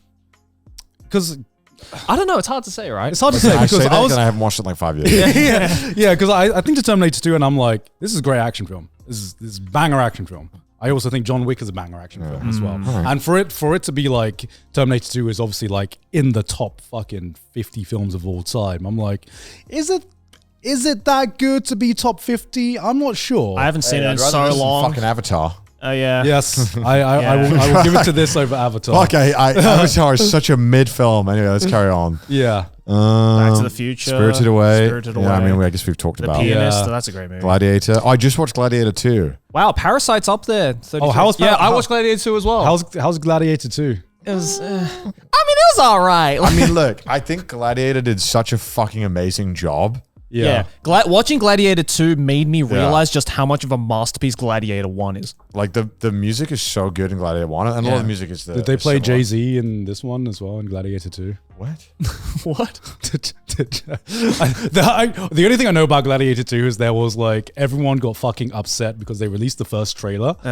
And then I don't know where like Jay-Z starts playing in the trailer. Oh, I did not watch. I didn't watch any of the trailers. So I had no idea what the story was about. Yeah. And I was like, oh, okay, we're picking right where we left off. Okay. Kind of, well, 16 years later, I guess. Yeah, you know what my biggest criticism? Let's talk about Gladiator 2. All right, talk about Gladiator 2. This is just like a Ridley Scott criticism. I fucking hate when he does this. He just lately, I feel like he just adds shit that is unnecessary.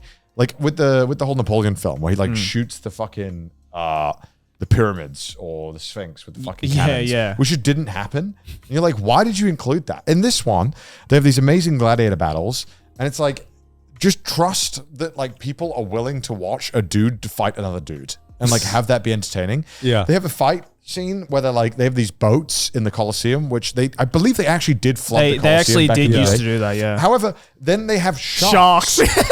Sharks in the water. And it's like, do you think I'm fucking for that? Like, I can't like understand that like water is bad. Like, and that like I need sharks to convey that maybe falling in the water is not ideal. Like, how did they get the sharks? Do you know how hard it is to transport a shark? We can barely do that today. without the shark fucking dying? How did the Romans get a shark in the Colosseum? Yeah, there's a couple of scenes where I'm like, that is The clearly Egyptians built the pyramids. Look, they still built better roads than we've ever built in the UK. But how could they get a shark and multiple sharks in the water? There's that one and another scene where it made me question, like, The dogs? there's this one scene where the dude's just straight up like reading a newspaper. What? Yeah, there's a scene where like it's like a shot of like where the Coliseum is, and there's like a dude, I guess, like reading up on like, oh, the new gladiators are coming in. He's just straight up reading it on what looks like paper newspaper. I'm like, that wasn't a thing in 200 BC There's or also whenever this like was set. this one scene where like he fights like these monkey dog CGI things, and I don't understand what they were supposed to be. Like baboons, right? Yeah, I think that, I but think they were look like baboons. dogs. Yeah, it was weird. It was really weird. And My biggest criticism though of this movie is Denzel Washington. I love him as an actor. really, I thought he was like the best part of this No, film. I love him as an actor, but every time he opened his mouth, I was like, can you pretend to be Roman? Because he just sounded so American. He was like, literally every time he came on, he was just like, oh, my gladiators are really strong. They're my favorite gladiator. I'm like, can you pretend to be a Roman, please? I think it was the way that he would like laugh and talk, like he was like the way that he would like banter was Yeah. like very modern. He sounded American. Yeah, he did a great performance, but yeah, I do agree that like he did seem out of fit. But I still Yeah. think he was really good in it. But He's a good actor. Denzel Washington's goated. He's No, he's a great actor. Don't get top me 5 wrong. actor for me. I thought Denzel Washington. I thought also Pedro Pascal was okay. as Nah, a I like choice. Pedro Pascal. I like him as an actor, but I feel like he's used too much now, and he was just filling a character that a bunch of other actors I think could have done a lot more interestingly. But Well, that was my criticism with Denzel. yeah, I guess I so reckon as you could well, have had yeah, any yeah. other actor there, and it would be just as effective, if not more effective, because they'd actually, pretend to sound Yeah, like a yeah. Roman and not just like, oh, I mean, I'm Denzel. I just There's think my it's- gladiators. I also just think the first film is just so fucking Oh, good. it's so much Yeah, do you better. think this film was needed? Fuck Did no. this film feel like a cash grab? That was a cash Yeah, grab. it feels like a cash Yeah. grab. Watching it, I was like, yeah, a lot of aspects of this film are good, but the entire runtime, I was like, yeah, kind of just being scammed. I mean, they straight up play some scenes from the first movie in this movie Right. as like flashbacks. The whole opening sequence is like a weird kind of stretched aspect ratio. Like, Yeah, really right. strange. Yeah, it was very odd. It just it made me appreciate like literally just how amazing the first film was. Yes. And like how fucking good Russell Crowe is, as well as the I forgot what the character's name or the actor's name is. The one who trains Russell Crowe in the original Gladiator. Oh, yeah. Him, Oliver Reed. Yeah. Proximo. Proximo was so fucking good. In the original, he's like, if you win their hearts, you'll be the best gladiator. Yeah. It's like so fucking good. And then I read about this guy's IMDb. he died like before the film came out, and apparently he was like a giga party animal, an alcoholic. Oh shit. And one time, apparently, there's an IMDb story where Steve McQueen. Is that his Steve name? McQueen. Steve McQueen? Sorry. Steve McQueen. Yeah, what am I saying?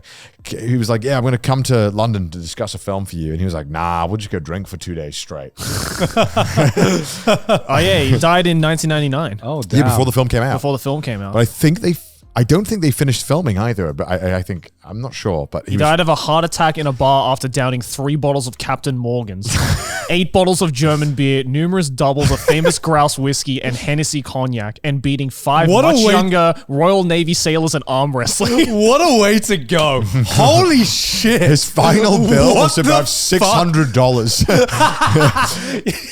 Yo, he died to avoid paying the bill. Here's his quote. You meet a better class of people in the pubs. And his trademarks were his chauvinism and outspokenness. His nicknames were Mr. England. You got paid $1 million for Gladiator? God damn. That's the wildest IMDb fucking. Dude, his entire IMDb page, his stories are so funny. badass. Because it's like, what if we made the lad into a film star? Hell yeah. He is the lad. Like, he lives for the drink. And I'm kind of like impressed. What a way to go. I'm sorry. I'm just taking that in. Imagine doing. He literally drank an entire bar, arm dude. wrestled Navy SEAL officers, His- and then his- died of a his- heart attack. His IMDb page is a phenomenal read. Like his just like I think there's a whole page about drinking. Yeah. Or like Bro, yeah, he was a personal gladiator life. of the pub. Yeah, Alcoholism. Look how long that is.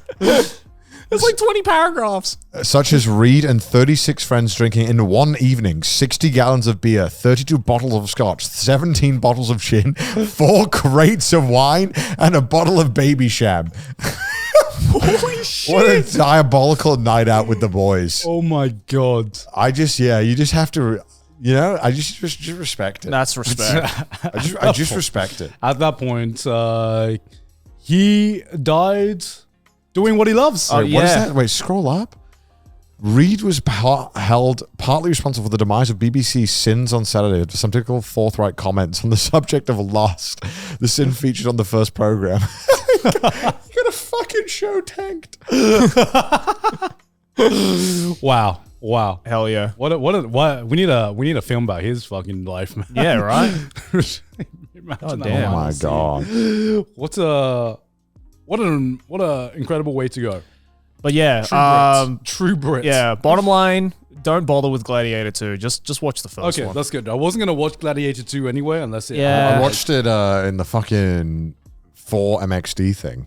Yeah. And I was like, fucking in the middle of the fights. I was like, I'm trying not to come in the seat because it keeps fisting your ass. Does it like help the experience?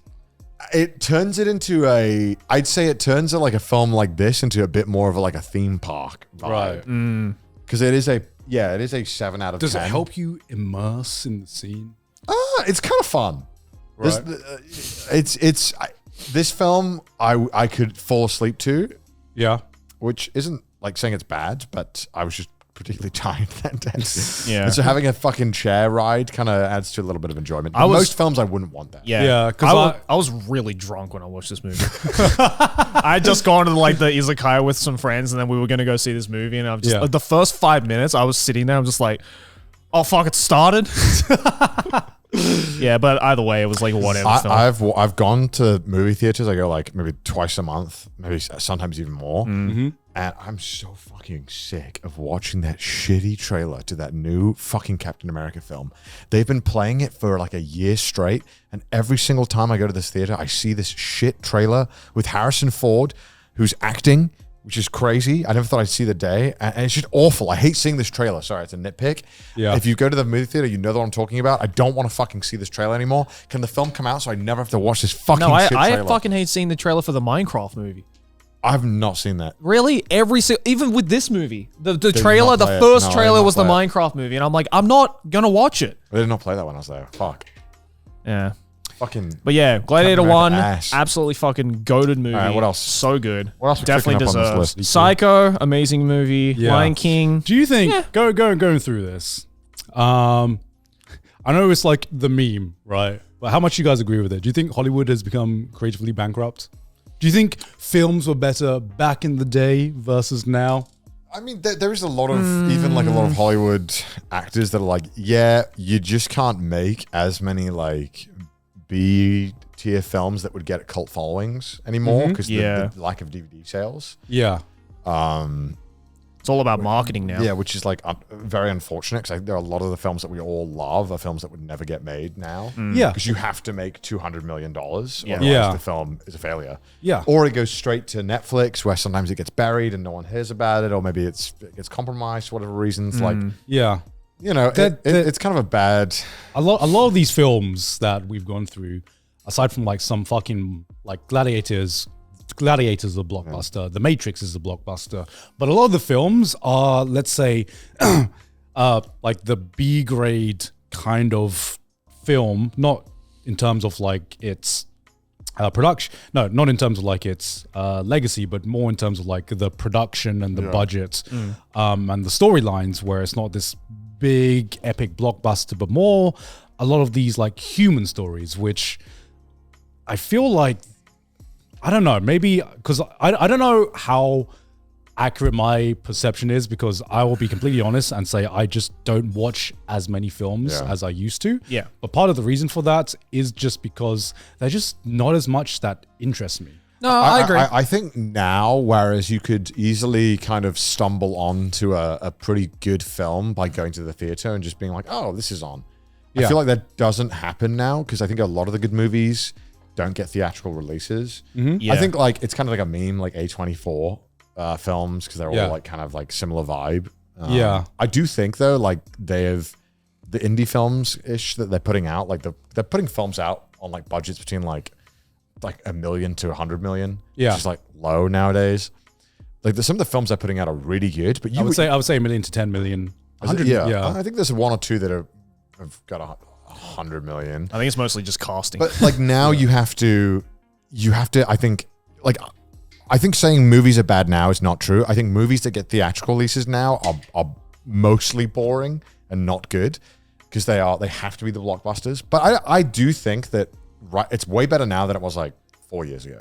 You'd say so? Yeah, I think that the amount of good films we get now that you can watch, but you have to go out of your way to find them and look for them now. You can't stumble into the movie theater and watch a cult classic anymore. Yeah. Like if you just go to like, I don't know, like A24, like a lot of the movies are but there's some really fun and interesting movies and fun concepts. If you just type in A24 movies. I love A24 movies. I like a lot of the concepts. They're kind of like, and some of them are like fucking like Black Mirror episodes that are full movies. Like Ex Machina is a very interesting movie. But that definitely does. You know, I watch Ex Machina for example, and Hereditary. It's great. Hereditary. I'm like, this is a great film, but it feels like almost like I'm watching like an art house film. You know, for sure. Like I think you kind of have to make it different. Like, have you watched The Lobster? That's an amazing movie. Yeah, I watched The Lobster as well. The Lighthouse, one of my favorites. Yeah. Midsummer, obviously. Like the horror movies they've been doing are actually some of the better ones. Like Uncut Gems, fucking phenomenal. Like the films that they are like A24 are putting out, they put out a lot of stinkers. Yeah. But 1 out of 3, 1 out of 4 are really interesting. I've heard Civil War is amazing. I watched Civil War. It was okay. Yeah. It was I've heard okay. I've heard really good things about Civil War. A lot of Americans will be like, because in the movie, California and Texas are tuned up. They're like, I did that simply won't happen. It can't be. It's okay. Yeah, pretty good movie. Kirsten Dunst's really good in it. I think cinema is good right now, but again, you have to look for it and you have to actively seek it out. You can't just, it's like anime. You can't just fucking. It's like music or anything like that. Yeah, because every time, like, I've watched 2 films in cinemas, and both have been bangers to be fair, recently, which has been Spiderman and. That's not recent though.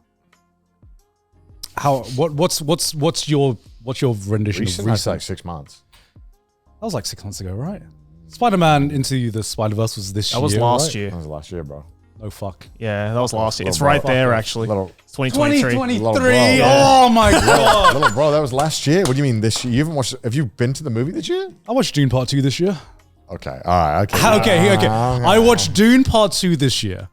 Is there any other film you think that was worth watching in cinemas as opposed to being like, I'll watch this on a Netflix? From this year? From this year, yes. Because if I want to watch something in cinemas, I'm like, it has to be like something that's worth traveling out for. This year? Yeah. Sorry, I know I should be able to say something yeah. off the top of my head. The only film that has made me want to go out. Movies from 2024. 2024. Or top films. Yeah. I should be able to tell you, but okay. All right. Well, let's have a look. The fact that fucking half of those are Marvel, it disgusts me. Yeah, like the only thing that almost got me close was Deadpool and Wolverine, and that was mostly because it was like scroll up. Just click going through the arrow. Yeah. Furiosa was fun. Yeah, Furiosa. You don't need to watch that. Yeah. I watched Godzilla and Kong. That was fun. Okay, keep going. But like, I look at a lot of these and I'm like, Yeah. I'll wait for the Netflix. What about release. the Winnie the Pooh horror film? The Winnie the Pooh horror film. I still kind of want to watch that. With you, Yeah. yeah, I mean, I have watched a lot of these films in the theater, but I don't necessarily think they need to be watched. It's not like a Godfather kind of situation. Yeah. Like if it was in I cinemas. think you're better off just like kind of going back to like the old films. That's it. Like, if I would be more likely to go to the cinema if there was a re-release of some films that have come out before, as opposed to like, if you want, if you want, we can go at 9 a.m. Yes, as opposed to some of the films that are coming out. Yeah, Alien Romulus, I really enjoyed. I've heard that was good. I watched that in. Is that actually good? I really enjoyed it. Okay. It was like a lot of people were expecting it to be kind of ass, but apparently it's better than. I saw because I've seen one scene from Alien Romulus, and it's one fucking thing I've come to despise in like modern films, where it's just like, all right, we just need a callback to, we just need the thing, do the thing of like what they did previously. And I saw the one scene where when the guy's on top of the alien and he's just like, get away from her, you bitch. And I'm like, okay, there it is. There's the thing. There's the thing. There's the cameo. There's the fucking line. All right, get it out the way. All right. So yeah, I watched this and I Was there that I in really like enjoyed it. Gladiator 2? Was there like the thing moment where the No, I was half expecting him to say, "Are you not entertained?" yeah, that's Thankfully, they didn't. Because if they did, I would have been like, "What the fuck?" Yeah, I like Romulus a lot. I felt like I wouldn't have enjoyed it if I watched it on like home. I think the theater experience was really good. Yeah. Because it had, it was so visual and the audio was insane. yeah. And I think sitting there in the movie theater was really good. I mean, Dune, you have to watch in the theater. Dune, yeah, that's why Yeah, I Dune So was you watch that awesome Garfield the cinema. movie. honestly, Garfield a the theater- movie, let's go. Genuinely a theater experience for sure. No, honestly, most films Honestly? I've watched the reason why I like watching in the theater is that I feel like I give something my full attention. Whereas like, I'm gonna be real with you. Like I watched Deadpool. If I watched that at home, Yeah. I would have to pull out my phone. Yeah. It's just not interesting enough for me to Yeah. actually like sit there. Where I was like, Furiosa was actually pretty good, actually. Furiosa was fun. I would say Furiosa was probably a film that I wouldn't enjoy watching at home, but I loved in the theater. yeah, in cinemas, this was Because awesome. it was like visually fucking stunning. yeah, okay. Story was I love Mad Max though. I'm a Mad Max simp. Okay. That's the only Mad Max film I've watched. Really? Yeah, I've not watched any other ones. My dad's been in a Mad Max movie. What? Yeah, Because he's Australian? yeah. What the fuck? In Mad Max Thunderdome, because like the old Mad Max movies, they filmed all those in Australia. And course. my dad was an extra in Mad Max Thunderdome. What So the if you fuck? watch Mad Max Thunderdome, look out for the guy wearing an afro passing a chainsaw up in the Thunderdome. That's my dad. Damn. Damn. Yeah, okay. I only know this because my dad won't shut the fuck up about it. Every I was time, in the fucking Thunderdome, son. every time he's like watching something on the TV, he's just like, "Oh, let's watch Mad Max Thunderdome." Oh my god! And he's like, "There I am." You can't watch your own cameo. He's literally on my screen for 2 Lord. seconds. Like, there I am. It is a good movie though. Yeah. The fuck is Rebel Moon? The fuck is that? Rebel Moon Part 2. What the fuck is that? The is that, Scar Giver. is that Marvel? It's a Zack Snyder film. Yeah, I mean, It's a 16% of Rotten Tomatoes, bro. I was on Netflix. There you go. Bro, you know what I'm hyped for? Unironically, the new Wallace and Gromit movie. there's a new Wallace and Gromit movie? Dude, and the reviews are killer. Hold up, look it up. Dude, I actually rewatched Wallace and Gromit, the Trousers one with the penguin. Yeah. Recently. That's it was such a- so fucking Vengeance good. Most Foul, yeah. And Also, Curse of the Were-Rabbit, banger dude, movie. I'm so excited for this. Oh, they're remaking it. Is it out? Vengeance Most Foul. Yeah. Oh, This they're is remaking it, Yeah, yeah. they're remaking it. Oh shit. And it'll be out December 18th. Oh, damn. Let's go. Let's I fucking can't go. wait. I'm so excited. Aardman of the Unironically, Goat. so I love the older I'm getting, the more I like stop motion. Oh yeah. Bro, Chicken Run? Fucking Dude, Chicken what a Run's what a great. classic. Dude, even Chicken Run 2 was actually really good. Really? Yeah, Oh. I thought it I was didn't hear kind anyone talk about I it. thought it was going to be ass, but I actually really enjoyed that movie. What's the rating? What's the IMDb rating? It's probably bad, but I really enjoyed it. 6.3. Oh, it's actually not bad. That is pretty bad. Dawn of the Nugget. Yeah. A pretty bad name. It's not gonna a lie. shit yeah. name, but Yeah. the actual, like, what I appreciated was the fact that, like, kind of all of the joke beats were very similar Yeah. and not overly corny.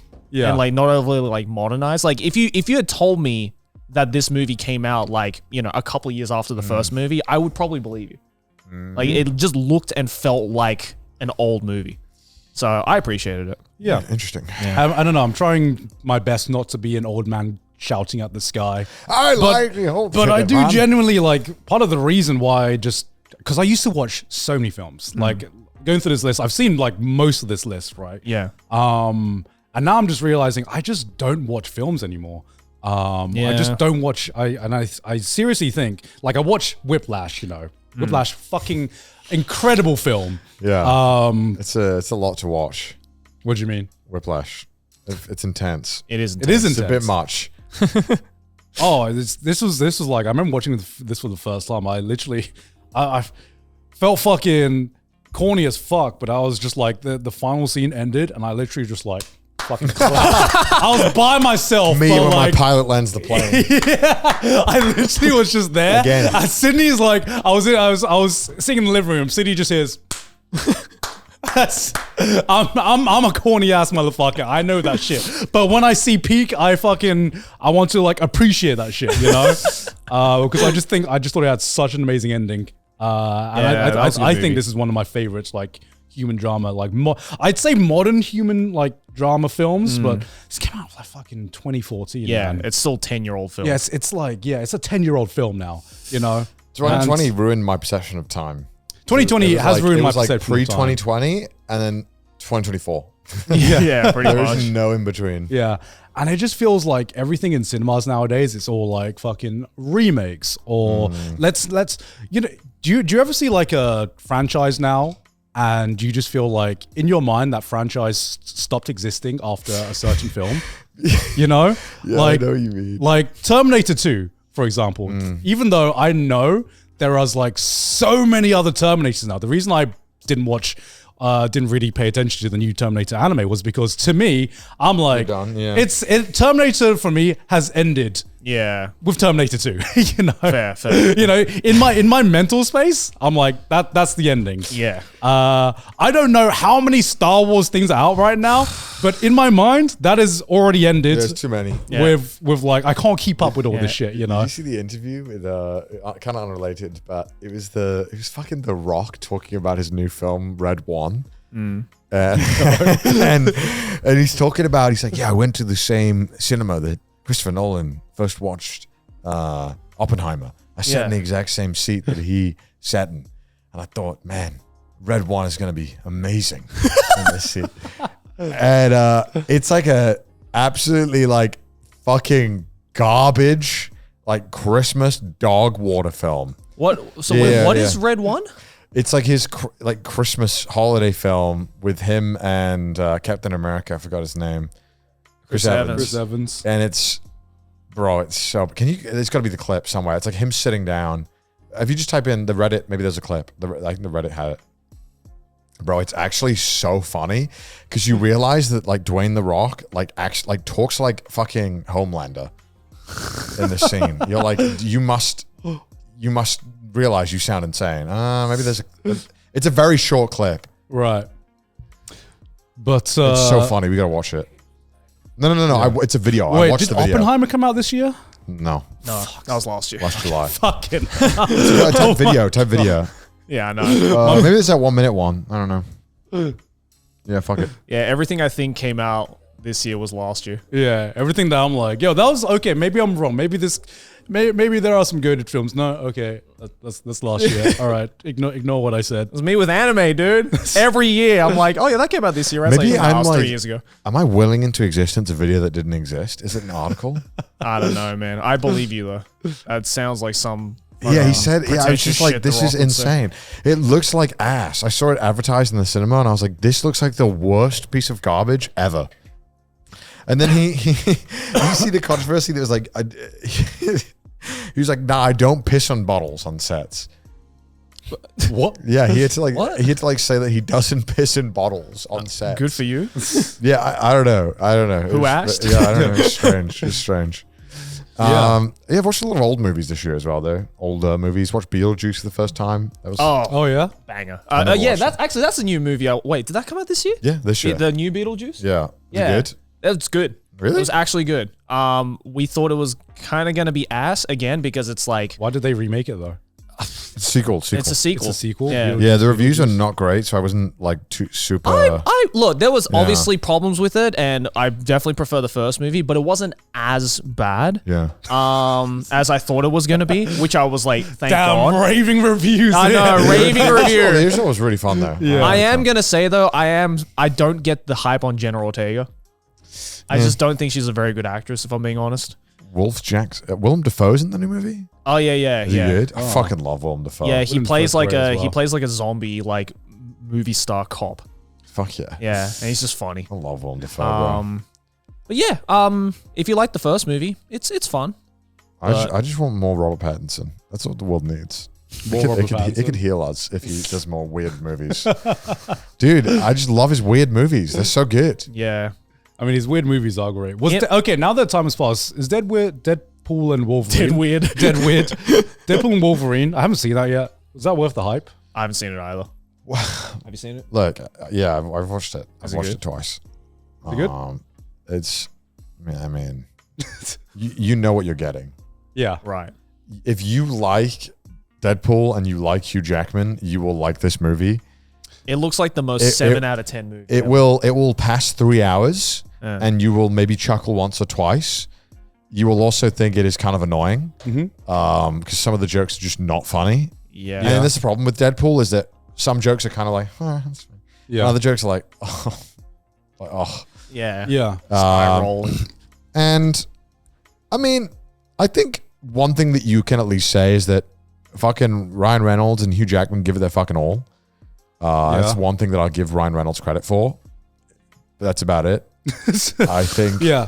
I think the villains and everyone else in it is kind of eh.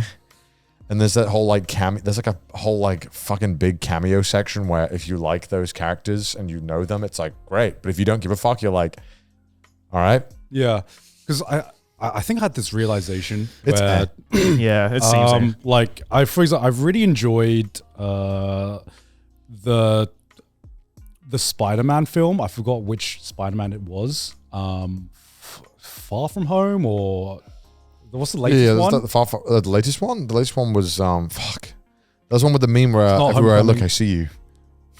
What? The fucking meme where he's looking at the sign, and then everyone used that as a meme template of like, Oh, everywhere yeah, I go, I yeah. see him. Oh, Oh, yeah. I'm not into the Spider-Verse. The damn but, web. No Way Home. No Way. Wait, are you on Far From Home? Which one? Wait, the one with all the Spider-Mans? Yeah, the one with all the Far From Spider-Man. Home. Far from home. Yeah. Okay. was good. I genuinely really enjoyed this Spider-Man. And then I realized I think everything I enjoyed about this Spider-Man was my love of shit that had happened in the past as Yeah. opposed to anything this franchise had built up for itself. Like the movie didn't do anything crazy new. I mean, it was like a like, celebration of Spider-Man. It was which a I guess is celebration of fine. Spider-Man, which is great. And I had a great fucking time and it closed off the storylines of like the previous Spider-Man. Oh, it was not Far From Home. We are wrong. Sorry. Okay, it was No Way Home. No, No Way Home. No Must Way be Home. No Way Why Home. are there so many fucking homes? Stop. Homecoming. God, these names suck. Spider-Man, No Way Home. And I realized everything I love about this film, from like the villains to like the Spider-Man about it, it's a celebration of the Spider-Man franchise as a whole. And everything I loved about it was built on the entire legacy. Whereas you look at Spider-Man Across the Spider-Verse or like the animated films and you're like, I love this film because of the shit this film did. Yes. As opposed to this film, Spider-Man No Way Home, where I love this film because of the shit, because all the shit the previous films what have it's based done, off, yeah. of the legacy it's based on, not what it actually has done itself. Well, when the series is so long as Spider-Man, I think it's okay to you're allowed one. It's You're allowed one of it's these. it's okay. You're allowed one of It's these. okay to have films like this. My point was that it feels like there are so many films nowadays that are going for this kind of appeal. Oh, yeah, Where yeah. my point was that every film is like instead of trying to build something new. Like, you know, you can take a pre-existing franchise and build something new, like Spider-Verse across the animated films have done. But it feels like more and more the appeal of them is trying to build on its like previous legacy rather than trying to start a new Well, one. I think it's because filmmakers realize that there's less risk when you just bank off of nostalgia than actually making something completely original and flopping. I hope. Yeah. I hope Benedict Cumberbatch is freed from having to play Doctor Strange. Yeah, I feel like that's all I've seen him do. Oh man. Yeah, and I it remember really- when he was in other movies. He's still in a lot of stuff, to be fair. Yeah. But no one cares. But I Unfortunately. just don't enjoy his performance Yeah. as Doctor Strange, and I feel like he is a good actor, He is a great actor. and he is much better when he gets to do more traditional kind of what you would expect of a theater actor to do. Yeah, which is why it like really fucking worried me when they announced that Doctor Doom was going to be played by Robert Downey. Robert Downey Jr. again. And I'm like, okay, Yeah. you are doing, to me, I see that, and I'm like, you are doing exactly the same thing where you are banking on your, not anything that you're doing now, you are banking on your legacy once again. And of course, I think he's gonna, be a great villain. He's gonna be Because I fucking love Robert Downey Jr. He's going to be a great villain, probably a great character as well in the film. But again, I'm probably going to go out of it same way as Spider-Man No Way Home, where I'm like, okay, I like this film because of the legacy, not because of anything you're doing now. It's insane to me that he was even an option. I don't understand. Yeah. He's already one huge superhero I don't understand. guy. Yeah. It's like to me, was there really no other actor? That is like literally the like. If The Simpsons had wrote this as a punchline, we'd all make fun of it as being like a shit joke. You know what I mean? Like it would be such a boring joke to do. Playing as Iron Man, Green Lantern, Yeah, Doctor Doom, Nighthawk. It's Robert Downey Jr. It's so lazy, and it's like, to me, there is no bigger slap in the face to like fans of just Marvel. Not that I'm a fan of Marvel anyway, because I had no respect for Marvel films anyway now, but. If you're a Marvel fan and you still are like excited, you worry me. I don't get it. Go and watch Shawshank Redemption or something. Yeah. My fucking God, you have to be like, your brain must be like in a vegetative state to want to watch Robert Downey Jr. play a different character in a Marvel series. My God, I just can't think of a worse thing. Yeah. So And, like, I'm sure he'll be fine, but it's like, why? So And it's like, am I going to watch it? Probably not. yeah, so all this to really build on my original question of just like Deadpool versus Wolverine. Does it do something new, or is it building on the legacy of like Hugh Jackman as Wolverine? What do you think? I don't like genuinely. That's one of the reasons I didn't go and watch it, because I was like, I mean, if anything, it probably like takes away a little bit from the ending of Logan. Oh really? It just that seems like legacy. fan service. The movie. I mean, if you Okay. like NSYNC, it's good because he does the dance and that's funny. Yeah, and that's okay. humor. Yeah. I mean, it's I'm gut busting. And he like the trash taste talks about a lot of common. I'm sure I would go out to watch That is actually Deadpool and funny. Wolverine, and because I was a huge fan of like the original Fox X-Men series. You know, Dude. there's some stinkers, but The thing about watching like when we were talking about X-Men '97, when you watch X-Men, you're like, wait. This is so much more fucking interesting than any of these Marvel heroes. Like all of these powers and character dynamics are so more interesting. right. And then we just get the same fucking three X-Men characters in every film. You're like, oh my God. yeah. Wow. Okay. All right, that was a good Modern one. Hollywood. Yeah. It's gone to shit. It's gone. The wokies have ruined Hollywood. He's bad now. Creatively bankrupt. Well, let That's us why I know. watch anime. Let us know what you think about our takes in movies, and Yeah. did you want to turn off this this podcast many times? Let us know. I wanted to. But I like how we at the end turned into the most stereotypical dude bro podcast. I mean, it is like that's why I hate talking about Marvel, because it's like I have nothing to add other than I don't like it, and I could sit here for 9 hours explaining why I don't like it because I watch every fucking film that comes out, and I'm the problem. Yeah. Yeah. You're buying into this. Well, I watch it because I just want to have more shit to hate on. I watch it because I genuinely enjoyed it at one point. Me too. I genuinely enjoyed it at one point, and I'm hoping we could go. There's part of me that just wants movies to be that exciting for me again, because I fucking love movies. I love media. I love this shit. There are good movies. You just gotta fucking go digging for them now. Unfortunately. Well, let us know. Was there any recent films that you guys really enjoyed and What's would your recommend for us favorite to film? watch? Of What's all your time. favorite film? Because let us know. Hey, look at all these patrons though. Whoa! They're supporting. They're supporting Trash Taste for, as we all know, is absolute cinema. Yeah. And if you want more absolute cinema every single week, by the way, over on our Patreon, we have Patreon exclusive content. You can go check that out right after this episode. Mudan, play a clip. Look, in saying that, the case number 5 is going to have $5 in it. So, Yes. clearly. Yes, Joey. Right? Yeah, okay. Double it. Same thing, you know? Double it, same thing. And what's the double of 2? 4. And 4 rounded up to the nearest number. I don't like this logic. It's No, 5. that's 400K, So Grant. it's That's 2. 400K.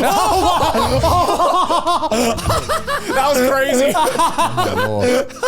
Okay, No that is- deal. that is a great deal, but no. deal. There's a No deal. phenomenal deal. Not until we lose the million. But yeah, if you want to check that out and support the show in the process, head on over to patreon.com/trashtaste. Also follow us on Twitter, send us some memes on the subreddit, and if you had our face, listen to us on Spotify. Oh yeah. And we will see you guys next time. Bye. Bye.